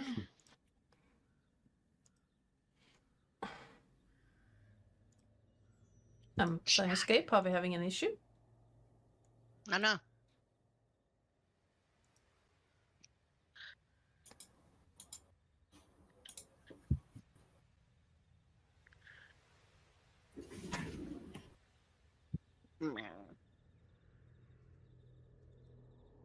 Alright. Apparently Sirenscape is currently having a little bit of an is a fit. Hit it with a rock. I'm going to try the other thing that Lillith linked me, but I haven't had a chance to test it yet.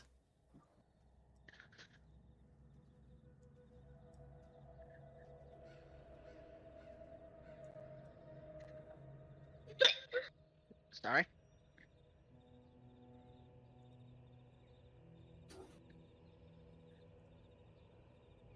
Okay, it's being incredibly quiet. Why?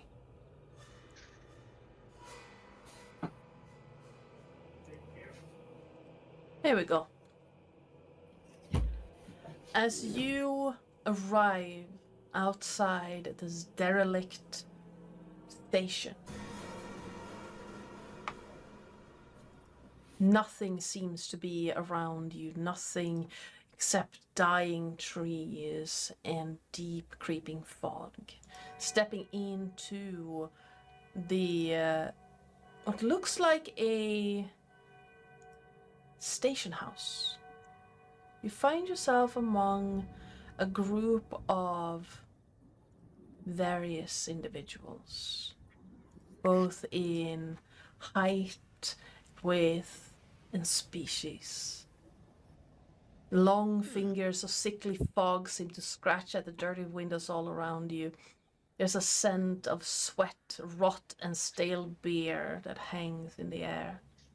A chair screeches against the floor as someone moves, then silence.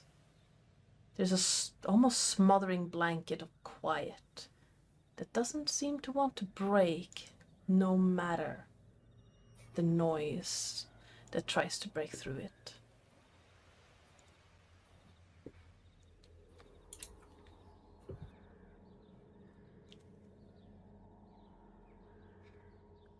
What a charming place. Hmm. Very lively people. Hmm.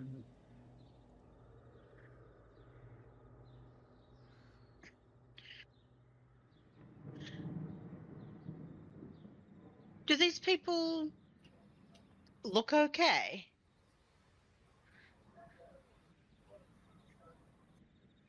Give me an insight check. Let me find my insight. That's a 27. Most of the people around you are not paying attention to you in the slightest. They seem to be faring well, but occupied with their own, their own stuff. They're not looking at you per se, barely looking around them. But with a 27, there is one person far off in a corner that you can see, Elliot, who seems to be eyeing your group. A dark blue dragonborn is eyeing all of you and trying to pretend not to, doing a very good job of it. To anyone else, you realize he would seem to just be taking in the surroundings.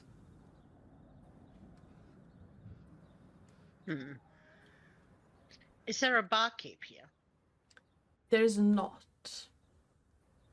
You only see tables and chairs, some benches, and a fireplace that is not giving off any type of warmth. Elliot is going to nod to the dark blue dragonborn. Nods back, and then goes back to looking at the rest of your party.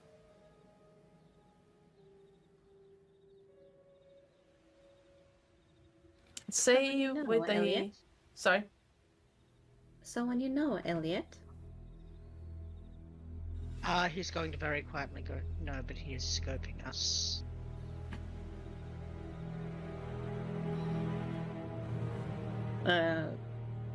Nocteria will look over at Falca first. Anyone you know? Perhaps? Not that I can recall.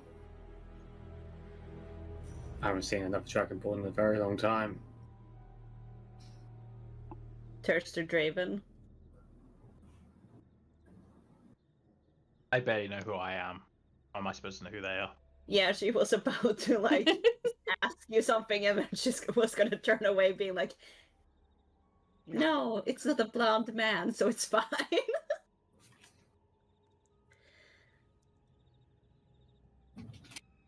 Well, I certainly don't know who this individual is.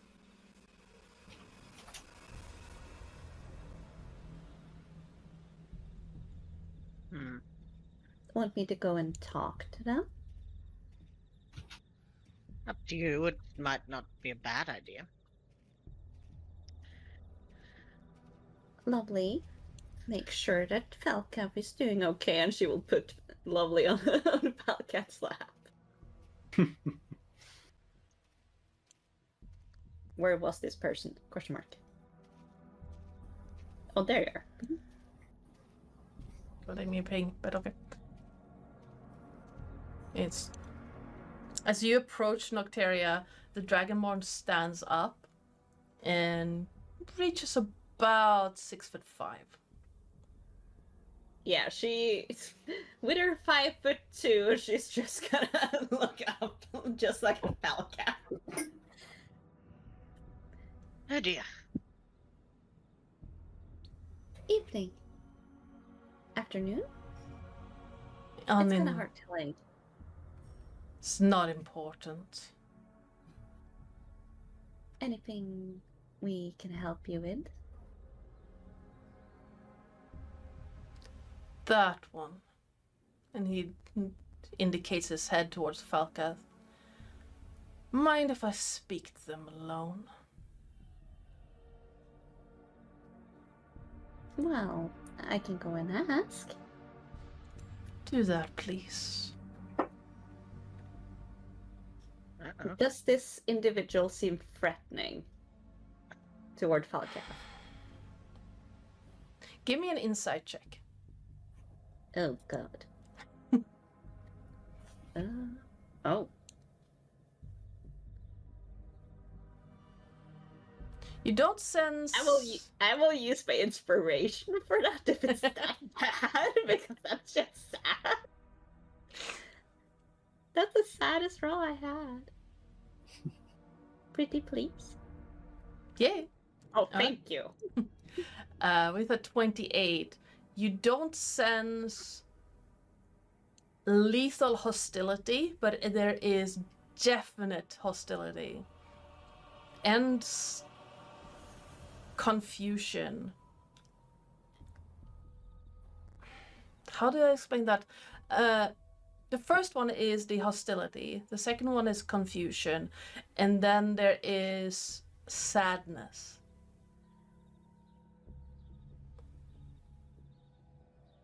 And she will just give this Dragonborn like a sweet, reassuring smile.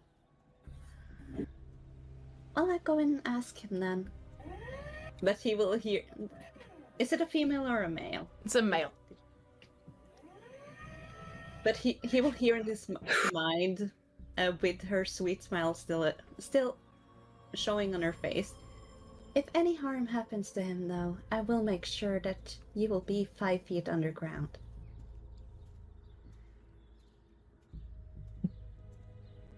"5 feet won't cover it, miss." Depending on which way you lie.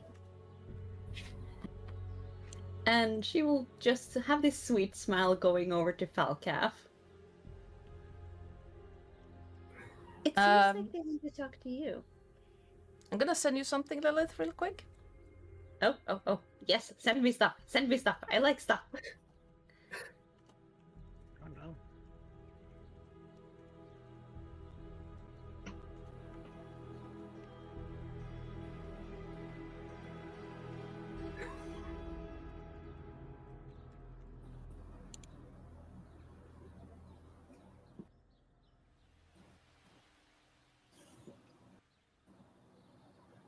All right. Oh! Oh! That's not reassuring at all. And she will just walk up to Falcath. They seem to want to speak with you. And she will still have this very, very sweet smile, like very innocent. I did perhaps threaten them if they hurt you, though. Okay. Well, I appreciate that. Would you mind if I was connected to your brain while you speak to them, just in case something happens? Or do you want it to be private? I don't think I know them. So, by all means. You can see a little bit of uncertainty on Nocteria's face as you say you don't know them. Well, we'll be right here. Mm-hmm. And she will sit back down, but still be connected to Falcath. Falcath will stand up and look at him. Would you like to talk in here, or would you like for us to step outside? I feel outside is probably better. No need to cause a scene. Uh-oh.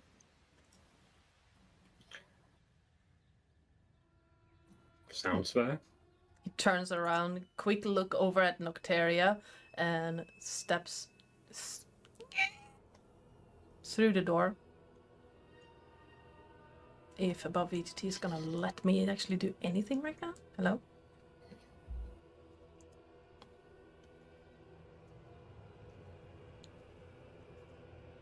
Jeebus, come on!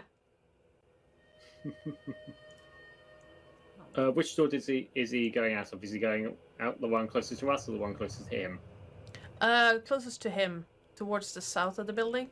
I am trying to move anything right now. It is so bad.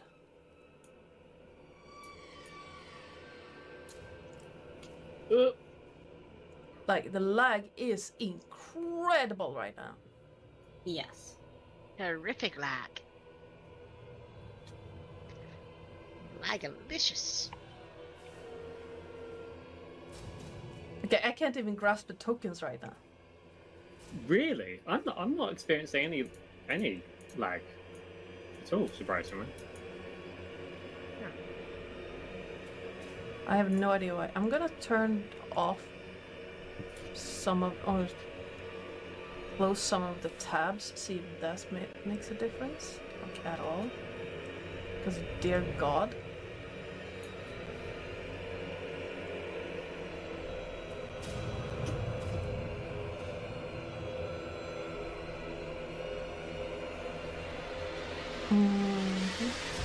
That is very loud. I do apologize. Oh, I think I know what it might be. It might be... Firefox has this fun thing that after a while it stops dumping memory. So I found using Firefox when using D&D Beyond and above AVT, I would experience lag, but now because I use Chrome for this specifically, it's a lot smoother.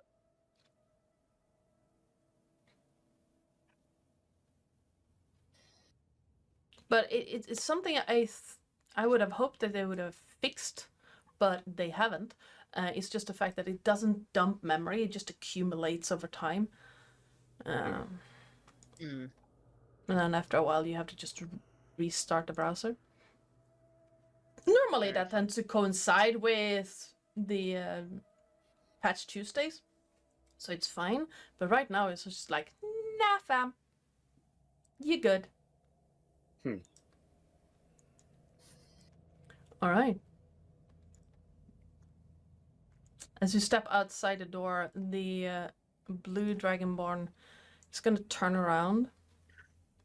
Well, first of all, you step outside the door and you see through this mist what looks like almost like the shadow of a rail that seems to be passing by. It's been laid out almost like something passes here often. The rails themselves are rusted, the planks, whatever you call them, the wood is rotted and breaking apart, and the mists are trying to reclaim whatever is not just directly in front of you. And as you step outside, the blue dragonborn takes a step towards, like closer towards the rails, turns around and arms crossed in front of him.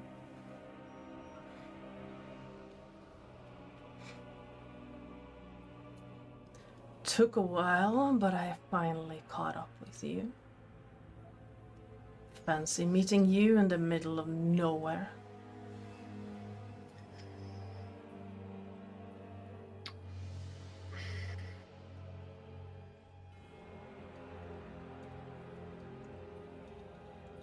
No words?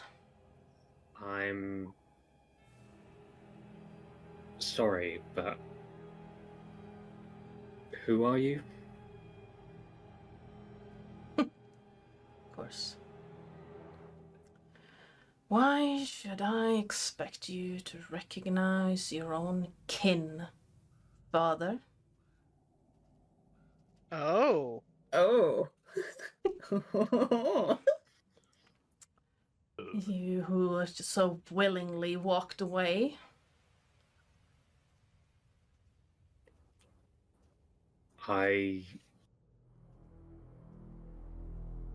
I think at this point he's getting anxious, so he's going to start like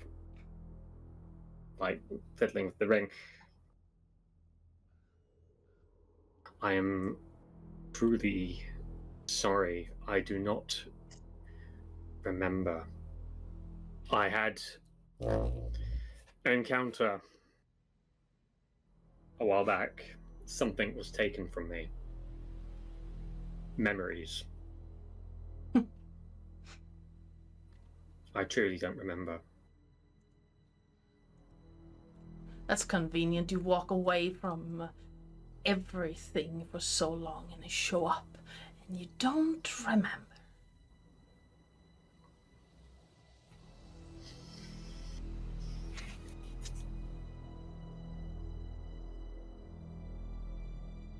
How long has it been?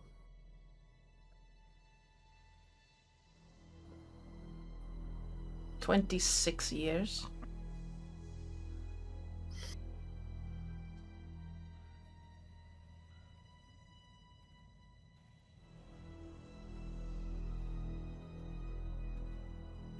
First I thought you were just running away from everything that happened, but apparently you lost who you are. What you say is true.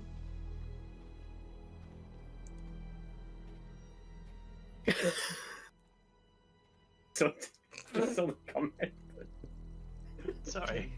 It's a very serious This, moment. this is a tense moment.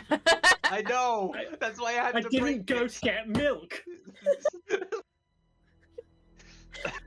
don't know. I'm gonna go away. Okay.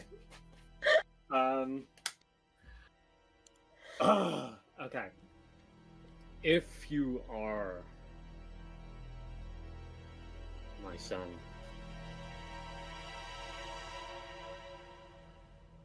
what of your mother? That's what I was gonna ask you.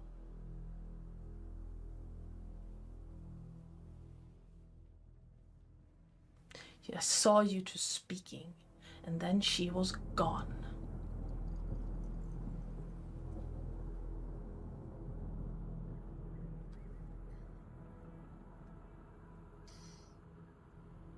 Oh crap. Right. Peanut gallery, shush. Sorry. I can just hear them eating popcorn whilst watching this really tense moment. It's like the telenovela version of this.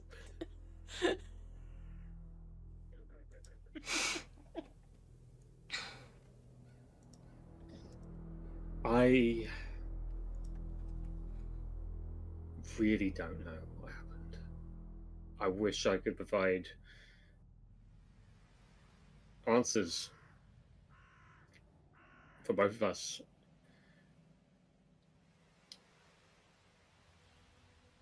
The accident involved that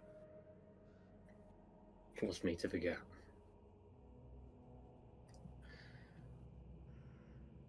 How familiar are you for being called Vecna? There a being out there that doesn't know who Vecna is? No, just wanted to clarify. Me and my companions that you saw there,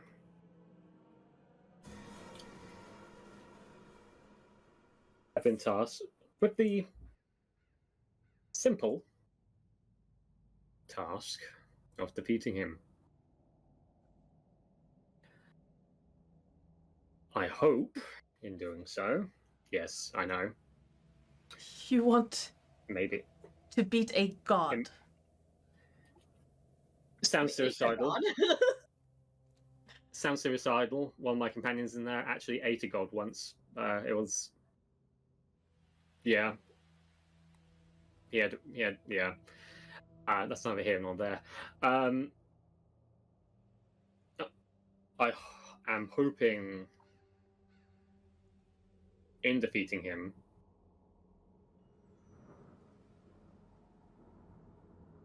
what is this roll you made, DM? I'm hoping in defeating him, can regain what I lost. You see a clear suspicion on this Dragonborn's face, and then the moment that they seem to like believe you comes like almost like a lightning bolt, something you would know about, just like a look of shock and just like the combination of disbelief, but also like he believes that you believe what you're saying. But just the idea of one of your companions eating a god and you're out on a mission to defeat a god is just ludicrous. I know how it sounds. We were just thrusted into this.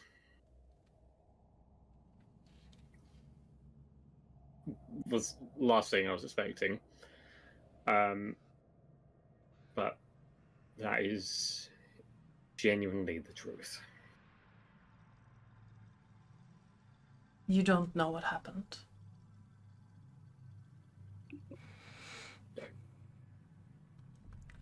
I chased you through the plains. I heard whispers. I followed whispers through all the way here. I didn't think you'd show up here. This was just another step. And you don't know.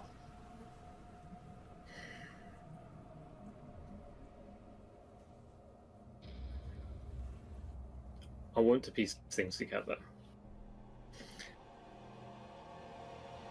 I don't know how long it will take.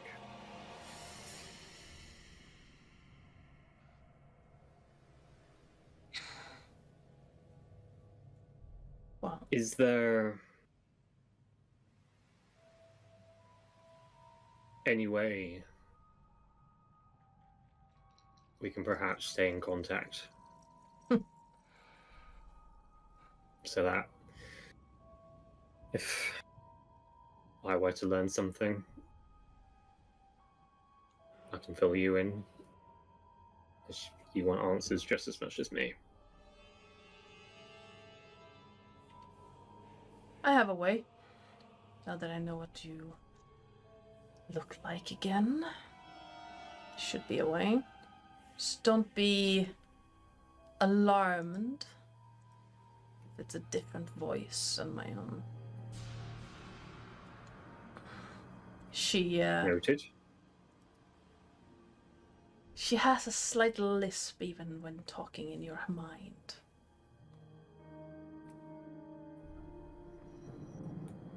I shouldn't stop being cagey, Father. We are trying to reconcile, I suppose. Her name is Lillith. She is a UNT sorceress. See. She's able to cast sending. She can, yes. Useful. If you contact me with it, I can reply. Although, and he looks at your gear, I suspect you do not cast spells, from what I remember. Me, personally, no. My companions are more magical orientated. I suppose I should introduce myself, specifically to this tiefling firebrand I met. Nocteria. That's a name. Interesting. I Indeed. should also remind you, possibly remind you of me. My mother named me Nakris. You agreed, as far as I understand.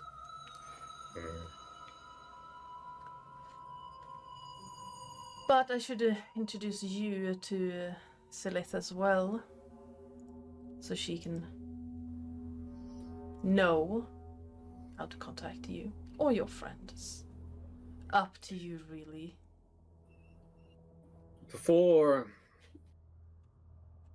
we do this, and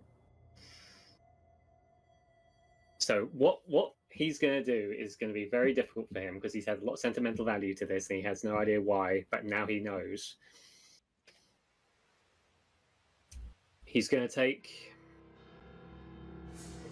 the ring off his finger.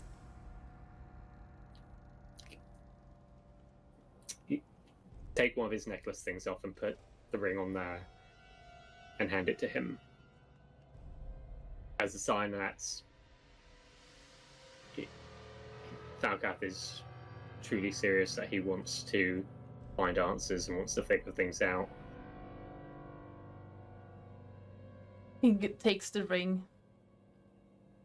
looks at you, and you can see like his fist tensing around it, and then he's gonna grab what looks like it's this leather cord, and wrap the cord through the ring, and tie it around his hand as like a bracelet.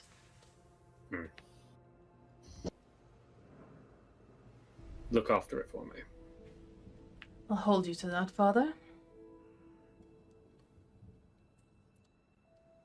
So, I suppose we should get on with some introductions. We should. But Kara being in Falcath's head being like, well, I kind of know everything. Sorry about that. His head Falcon feel like, I know, but play along. Yeah, of course. Do you? Son. Steps through the door, and immediately as he steps through the door, you see a white dragonborn and a woman with 2 long fangs step up and just flank him.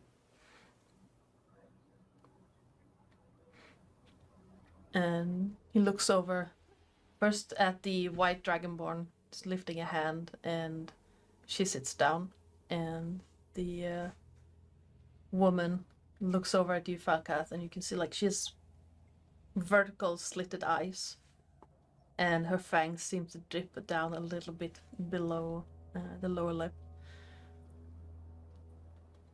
And Chris turns to her and Lillith, you've heard descriptions of my father. Father, this is Lillith. He gives a slow nod. She steps forward and seems to almost... You know how snakes taste the air? Yep. See her tongue? It's a like normal looking tongue, like a human, but she dips it out. Blem. Just Blem. tasting the air. Blep. Blem. Blem. And then gives you like a look from top of your head down to your like the sole of your boots. And Kath, I know you now.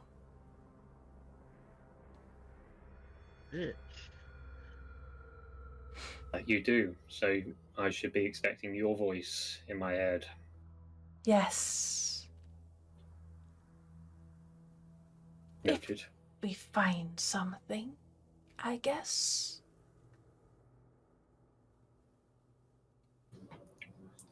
I believe one of my companions has sending, so if we find anything, I'll send it your way. Do so. Pleasure to meet you. Pleasure's all mine. Her tongue. Falcath then looked. The tongue darts out again. Just... What do you mean Falcath humanoid looked. snakes are unsettling? It's Every time fine. she does every time she does the tongue thing, I just keep thinking like the Yoshi blame. Mhm. Bleb. That immediately makes her less threatening. And then I look over to the white dragonborn. Mhm. And you are? Name's Ixel, that's all you need to know. Completely fair.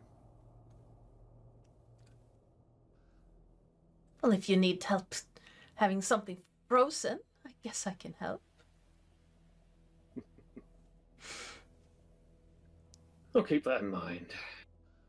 Do, please. You seem to be running a little hot. That was a joke. Yes, I know. Ah, right. Ah, well. Is it just the three of you, or...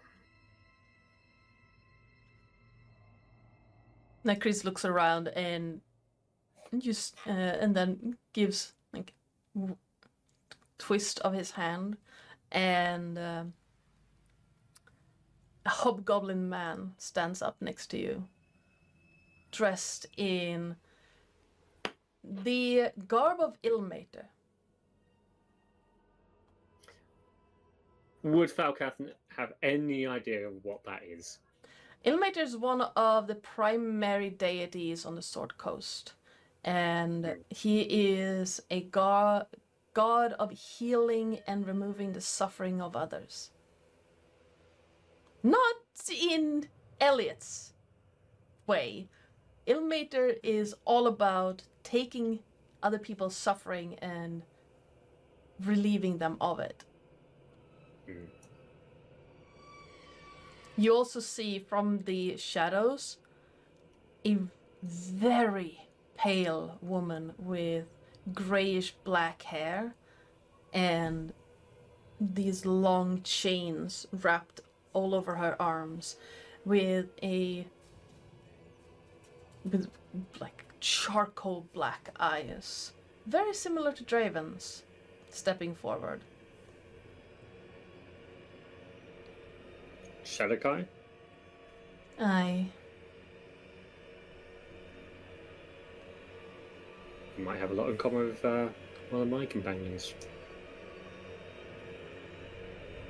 Oh, they served the Raven Queen as well. Are you familiar with someone called Draven? Yes, I believe I received their updates quite recently. It's how we were able to find you. Just wait until he takes you on that jog trip. That's all I'm going to say. Attracted? What type? The eating of a dead god type. I've never had that experience. He'll share it with you soon enough, I'm sure. I seem to be in a great hurry to return to the Fortress of Memories. I don't think he's been since this trip, so might be a little while to get, but... Do hurry. Anyway, I'll let him know, but I believe, perhaps, it might be a good idea for me to introduce my companions to you all. And I wave the others over. Ooh. Okay.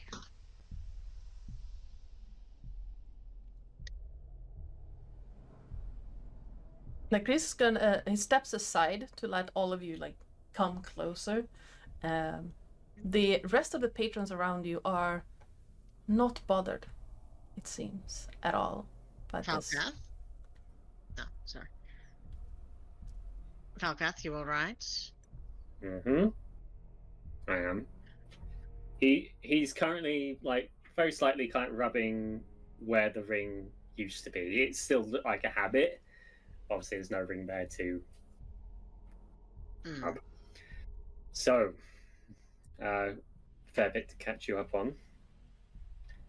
Looks over to what did we say my son's name is again? Nacris. Nacris. Looks over to Nacris. This is my son, Oh, and these are his companions. They were looking for me. They were. I can see the resemblance. I like to think Nacris and Falcath would just look at Terry a little bit, being like, really? Considering he's a blue dragonborn and I'm a red one. You have quite the same facial structure. That gives me a good building block to jump off when I eventually draw him. So that's handy. Because I will. So they were looking for me. They wanted some answers for some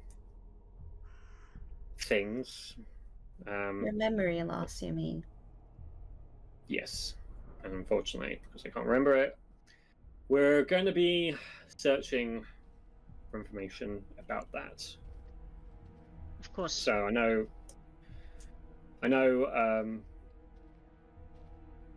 where our mission will take us, and whether that will restore my memories to its full. It's one thing, but in the meantime, if we can figure things out, it'll be good, and they will be doing the same. Okay. How much memory do you have?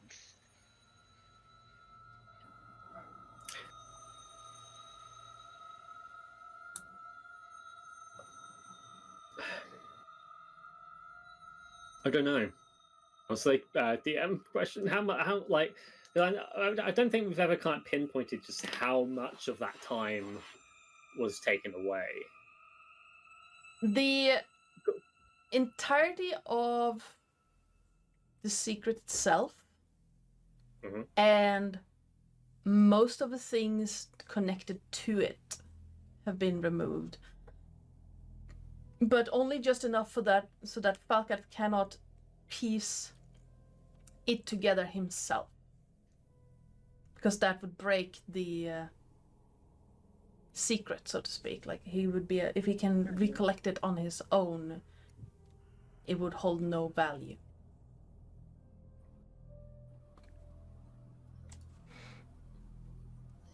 A long time. I wonder.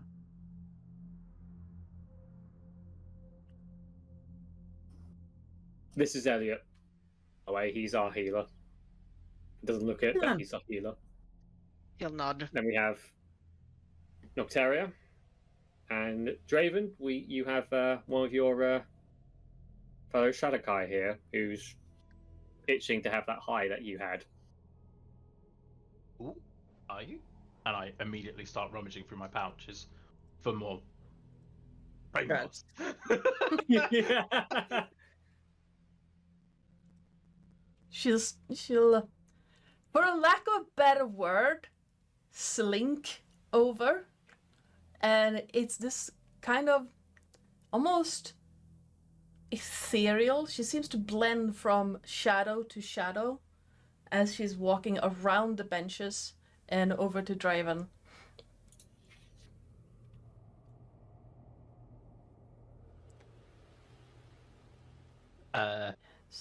Here, try this. And I literally pull out a small portion of the moss.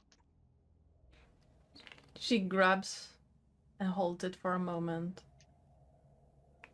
crushes it in her hands, and then she looks at you. Do you eat this? Do you smoke this? What do you do? Well, so far I've drunk it and I've eaten it. What's caused the most immediate reaction? But eating it was like the best. The steeping it, and it was like a slow burn on the tea kind of thing. Like, I haven't tried smoking it yet, to be fair. I hadn't thought about smoking it. And I don't have a pipe. That will be the next thing I need to buy. You see While her this is break happening, it into 3 pieces. While this is happening, Falcath will go to Narcus. This is what I was telling you about him eating a bit of a god. She about... To be fair, this is God must, not God. Nacris turns over. She about to eat a god. God moss. Moss So- that was growing God- inside of the heart of the god. That Right. specifically. All right. Like pitch black eyes turned to Draven. She pushes a third of the moss into her mouth. And I am going to do a thing because it's necessary. And we're going to do that. I'm assuming Elliot has replaced his rope after harnessing Draven by now. Yeah. He is going to eye her up, tie another harness, and hand it to Falcath's son. Just, you might need this. You see her head just go back the same way that Draven's did, but instead of that, like, almost floating image that he presented, you just see, like, her whole body shudder. And arms out, just spine straight, almost bending backwards. And she comes back and just, where can I find more of that? Astral Sea. Dead bodies, loads of dead gods flowing around. Well, I know what my next destination is. Oh, you think and you move. I know how the Astral Sea works. Right. But thank you. Just thought I'd check. Thank you. This was exhilarating.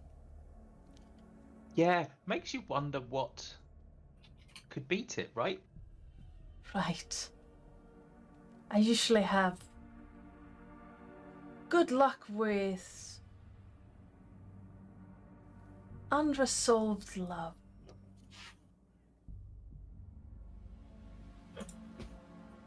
I'm confused. Summon the spirits of the departed who've died before confessing to their loved ones.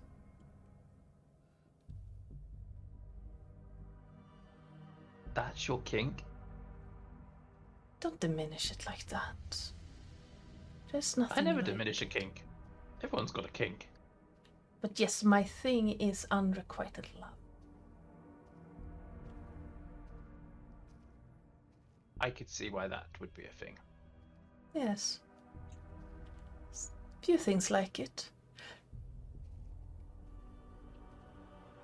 And she's gonna lean closer to Draven, just... A father looking for a lost son is pretty close. Or a son looking for a lost father is pretty close.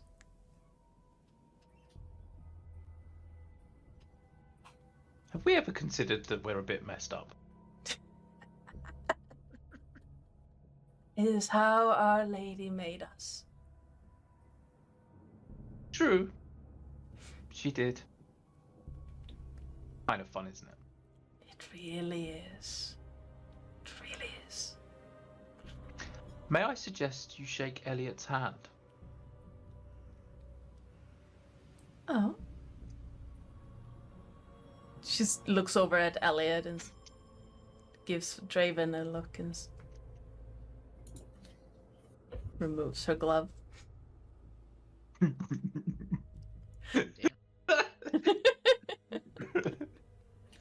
And she's gonna take one step towards you, Elliot.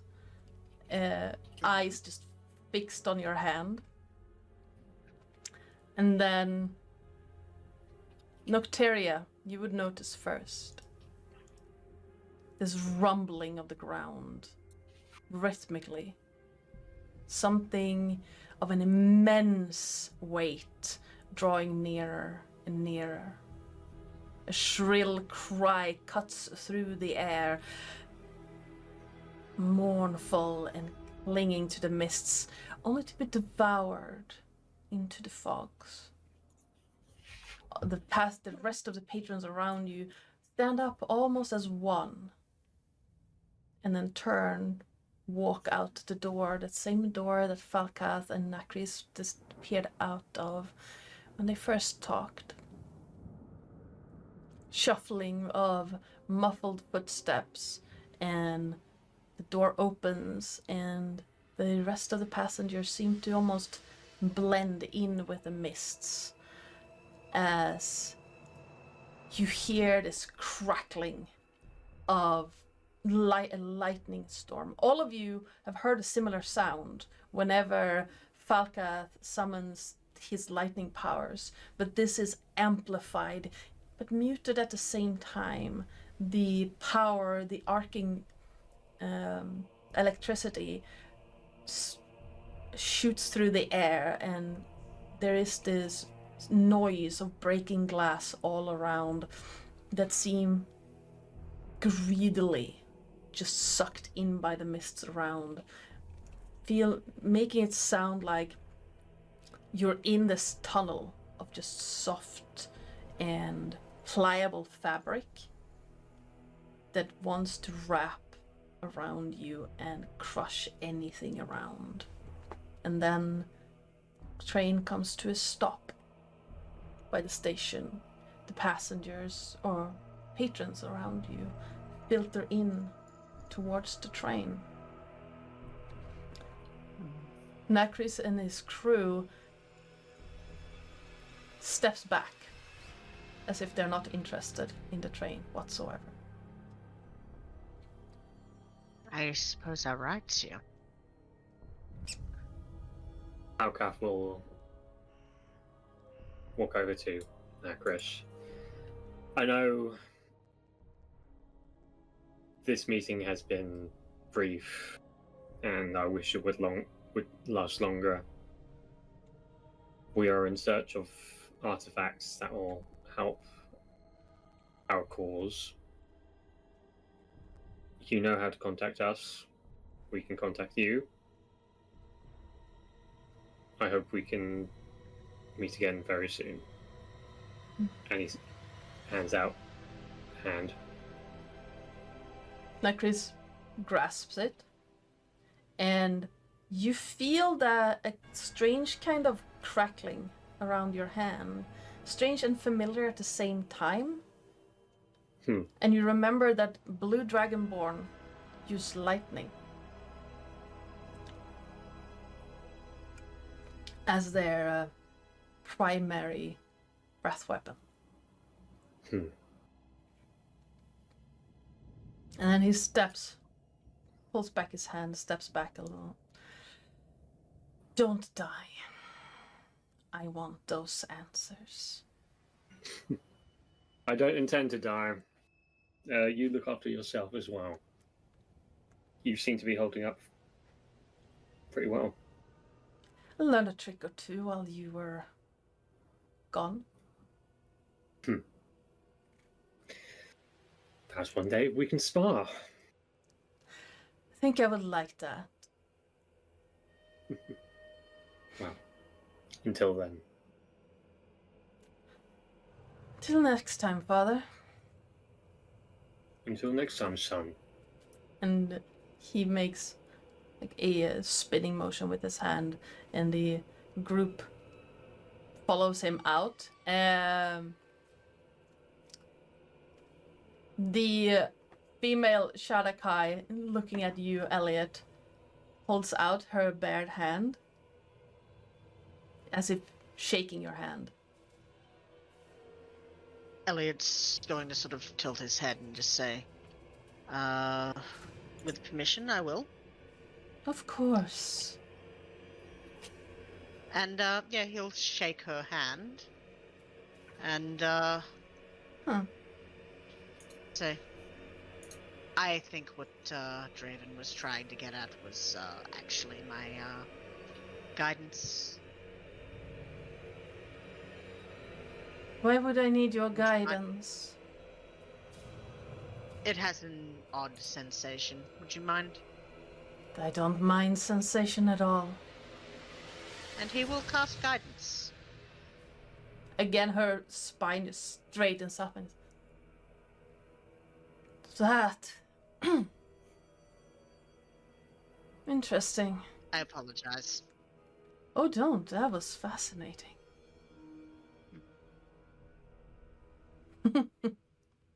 You are interesting. See why he Thank you. likes you. Hmm. Till next time. She puts the glove back course. on and follows Nakris and the rest out through the door. By the time Sorry, which door are they going out of?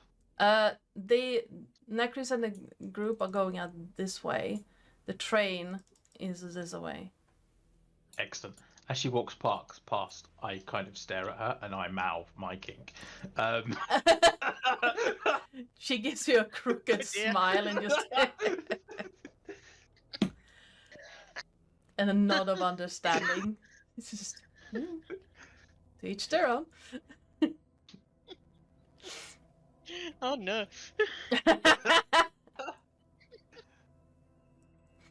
Right. I'm not gonna. It's something bloody like. Okay, it's fine.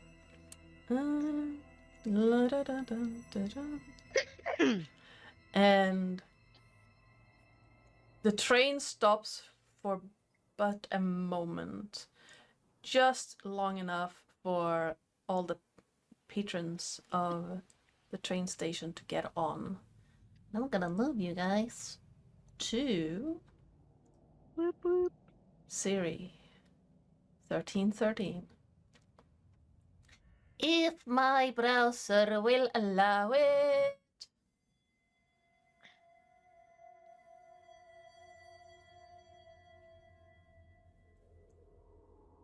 Jeebus, you're lagging. Come on. You can do it.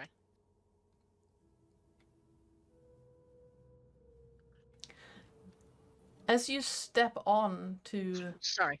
Yes? I said sorry. I was coughing. Oh, I didn't hear that. As you step on the train, you find yourself inside a compartment. The door you stepped on was very clearly not into a compartment. Interesting. It seemed the door you stepped into led into this room with a couch on either side of it facing each other. Plush chairs, if a little springy and used. There is a crackling of lightning all around you, and outside you see these long strands of arcing electricity all just caressing the outside of the train itself. Inside, a single lantern sits on top of a small table, providing some light that colors the room in deep turquoise, dark wood, and I wouldn't call it a warm golden light, but there's a golden light there all the same.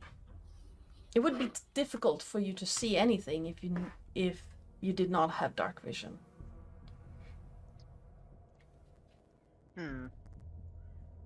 For comfort of the people he is with, I think Elliot will cast light on the ceiling. Cast light on the ceiling, and the light barely reaches the floor. You're used to it just lighting up the entire room with its reach. It seemed that the light is halved.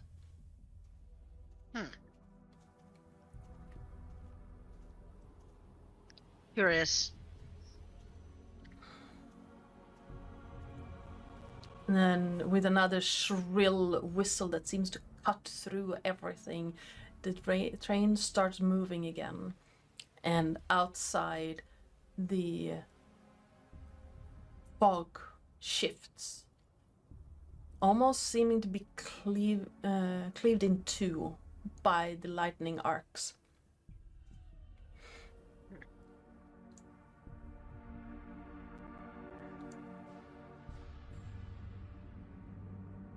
Well, we're on the train. I hope we didn't need tickets.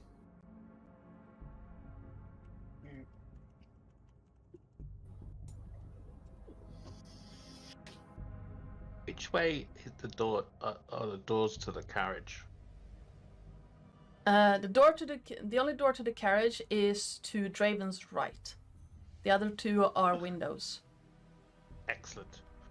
On the comment about being on the train, Draven immediately gets up and tries to walk outside. Alright? Oh, gods. Yeah, you can absolutely do that. The door Yeah, opens Elliot, easily.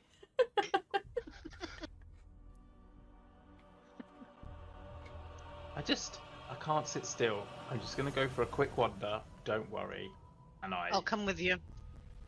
Cool. And I immediately start walking up the carriage. Alright, okay.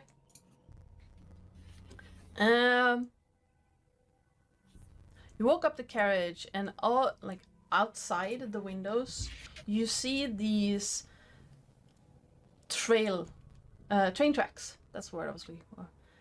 Follow alongside the train and then branching off into the mists, vanishing in this grayish, purple, green, silver light that seem to hug the outside of the train itself.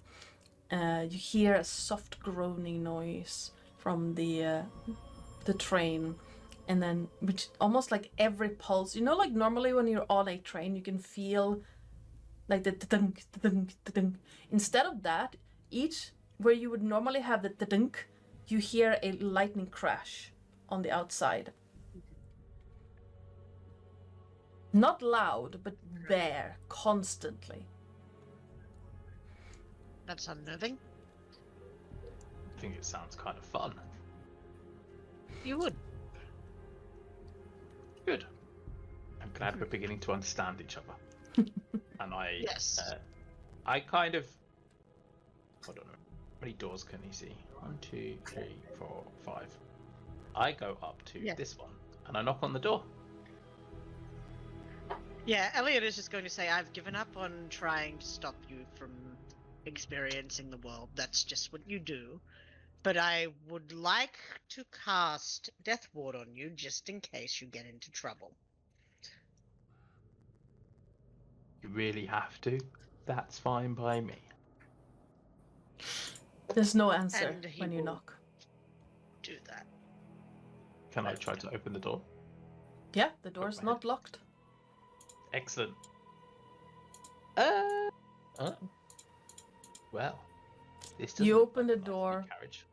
And inside you see same kind of couches you were sitting on, but the pillows have been shredded by something with incredibly long and incredibly sharp claws. First glance, it looks like it could have been a blade, but then you see the parallel lines of a clawed hand on the pillows. There's no blood around, and that same kind of dull golden light comes from the untouched lantern.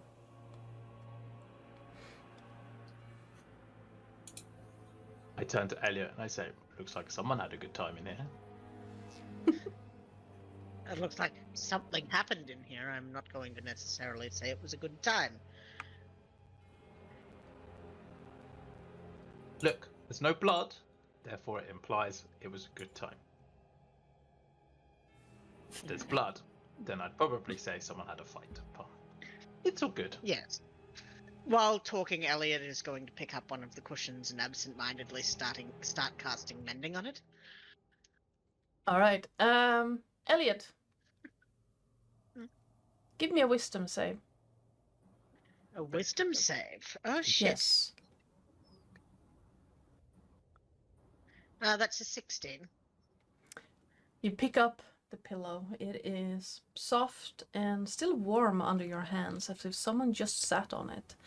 And as you start casting mending on it, your mind is flooded with panic. Absolute sheer, unadulterated panic. And this vision of similar mist as you can see outside the window, but darker, and inside one of them you see this contorted human face screaming in terror.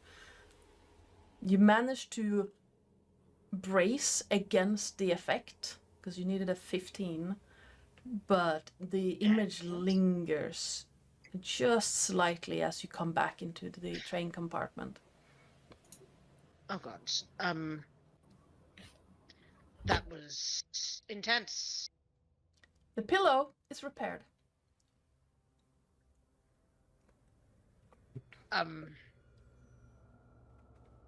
I just experienced something rather disturbing, very intense. He'll explain that to Draven. Just it's at times like these I wish I had your ability to share experiences. Wow. There's another broken pillow, and I immediately go and pick up the other broken pillow. I don't have mending. I cast prestidigitation on it. All right. Give me a wisdom save.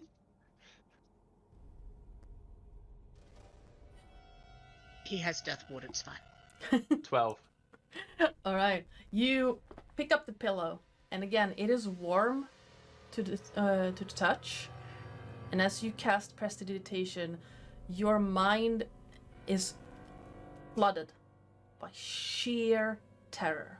There is nothing to it other than the panic, the warmth under your hand, and then outside the window to on the like behind the lantern, you see these like groups of faces formed out of mist, just screaming in fear.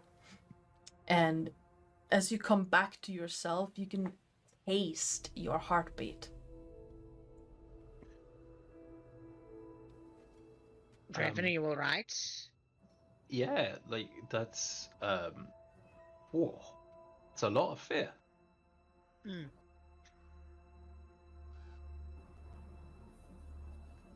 I did warn you. I mean, like. Please roll me a d4, Draven.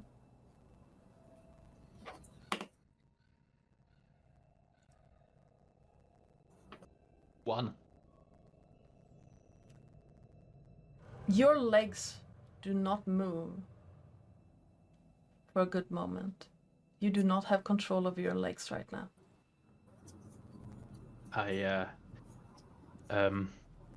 Yeah, that was interesting. And not to alarm you, but I don't appear to be able to move. Oh, may I assist? Always. Would you like to sit down? I'm not entirely sure sitting down on the scary cushions is a good idea. No, Draven, not on the cushions, on the floor. Oh, sure. I don't trust. Yeah, on the floor, in the hallway, just for a moment. He's going to grab you and sort of drag you out of the room and sit you down and sit next to you. He'll take his hands off as he does that and just, I think, sit facing you, actually. And just, hands in his lap, just deep breaths. Tell me when you're feeling better. Tell me if you need anything. I'm sure I'll be fine in a minute. Slowly, you regain. You can feel your legs the entire time. It's just that they are not listening to what you want to do. But that slowly comes back to you.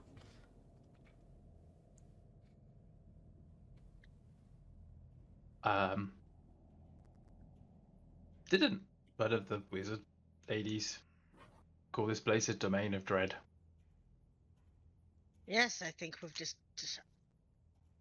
gotten the impression of why it's called a domain of dread.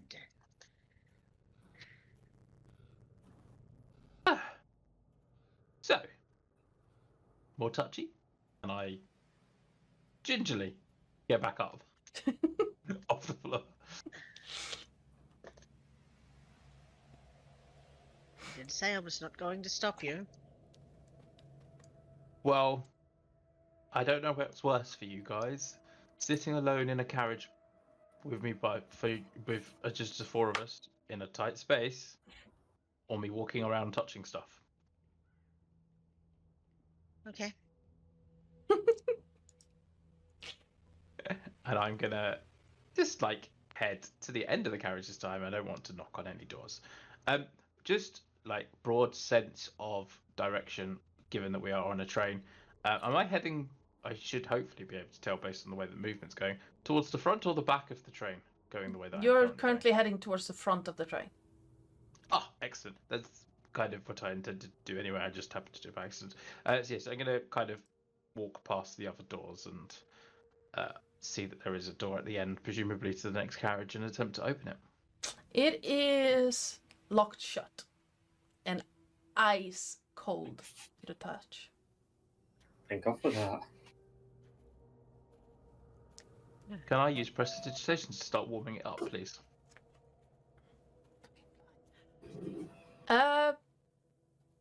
Yeah.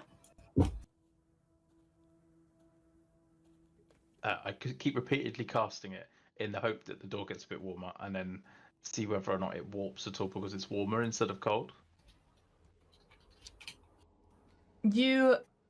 As you cast prestidigitation the first few times, you see that the heat is like blooming on the door and then seem to be absorbed into the door. Fascinating. This is going to take a while, isn't it? If it's that cold on the other side of that door, do you really want to go in there? Who am I kidding? Of course you do. I don't It's know you. whether or not. I've never been somewhere that's literally frozen me to death before. Well, that's probably good. Okay, fine, I get it. Maybe I shouldn't try and freeze myself to death. Maybe not to death. If you want to feel extreme cold, we can work on that at another date when we're not in mortal danger. There are ways.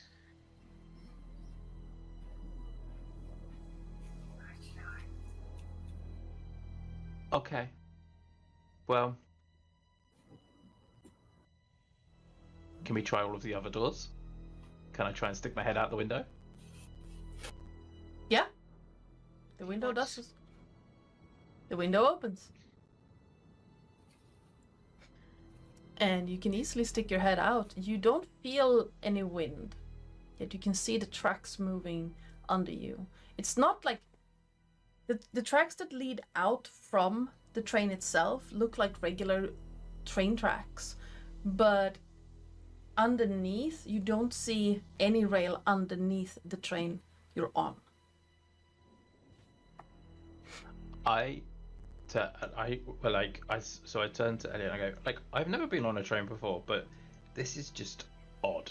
Like, you'd have thought that it would be on the tracks rather than floating between the tracks. I suppose so, yes. I never really considered that. Well, it's a bit like a car. A car goes on the road. It doesn't often go off-road. Yes, but this is a ghost train, isn't it? And? So perhaps it has different rules to normal trains. Yeah, I guess. It is Okay. quite strange. Don't get me wrong. I'm not saying it's not. Just, perhaps different rules because ghostly train. Okay. Good point. Right. I've had enough exploring. Let's head back to the others. If you're sure. I'm sure. I kind of Okay. breeze past. Yes, Elliot will get out of your way. Excellent. I'm gonna run down the edge of the carriage back towards where we are, and every time I go past the door, I'm gonna knock on it like I'm playing Knock Knock Ginger.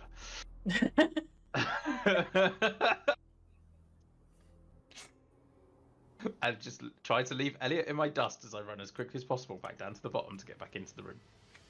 All right. Elliot is not going to stop when he notices that you are knocking on doors. He is just going to keep running.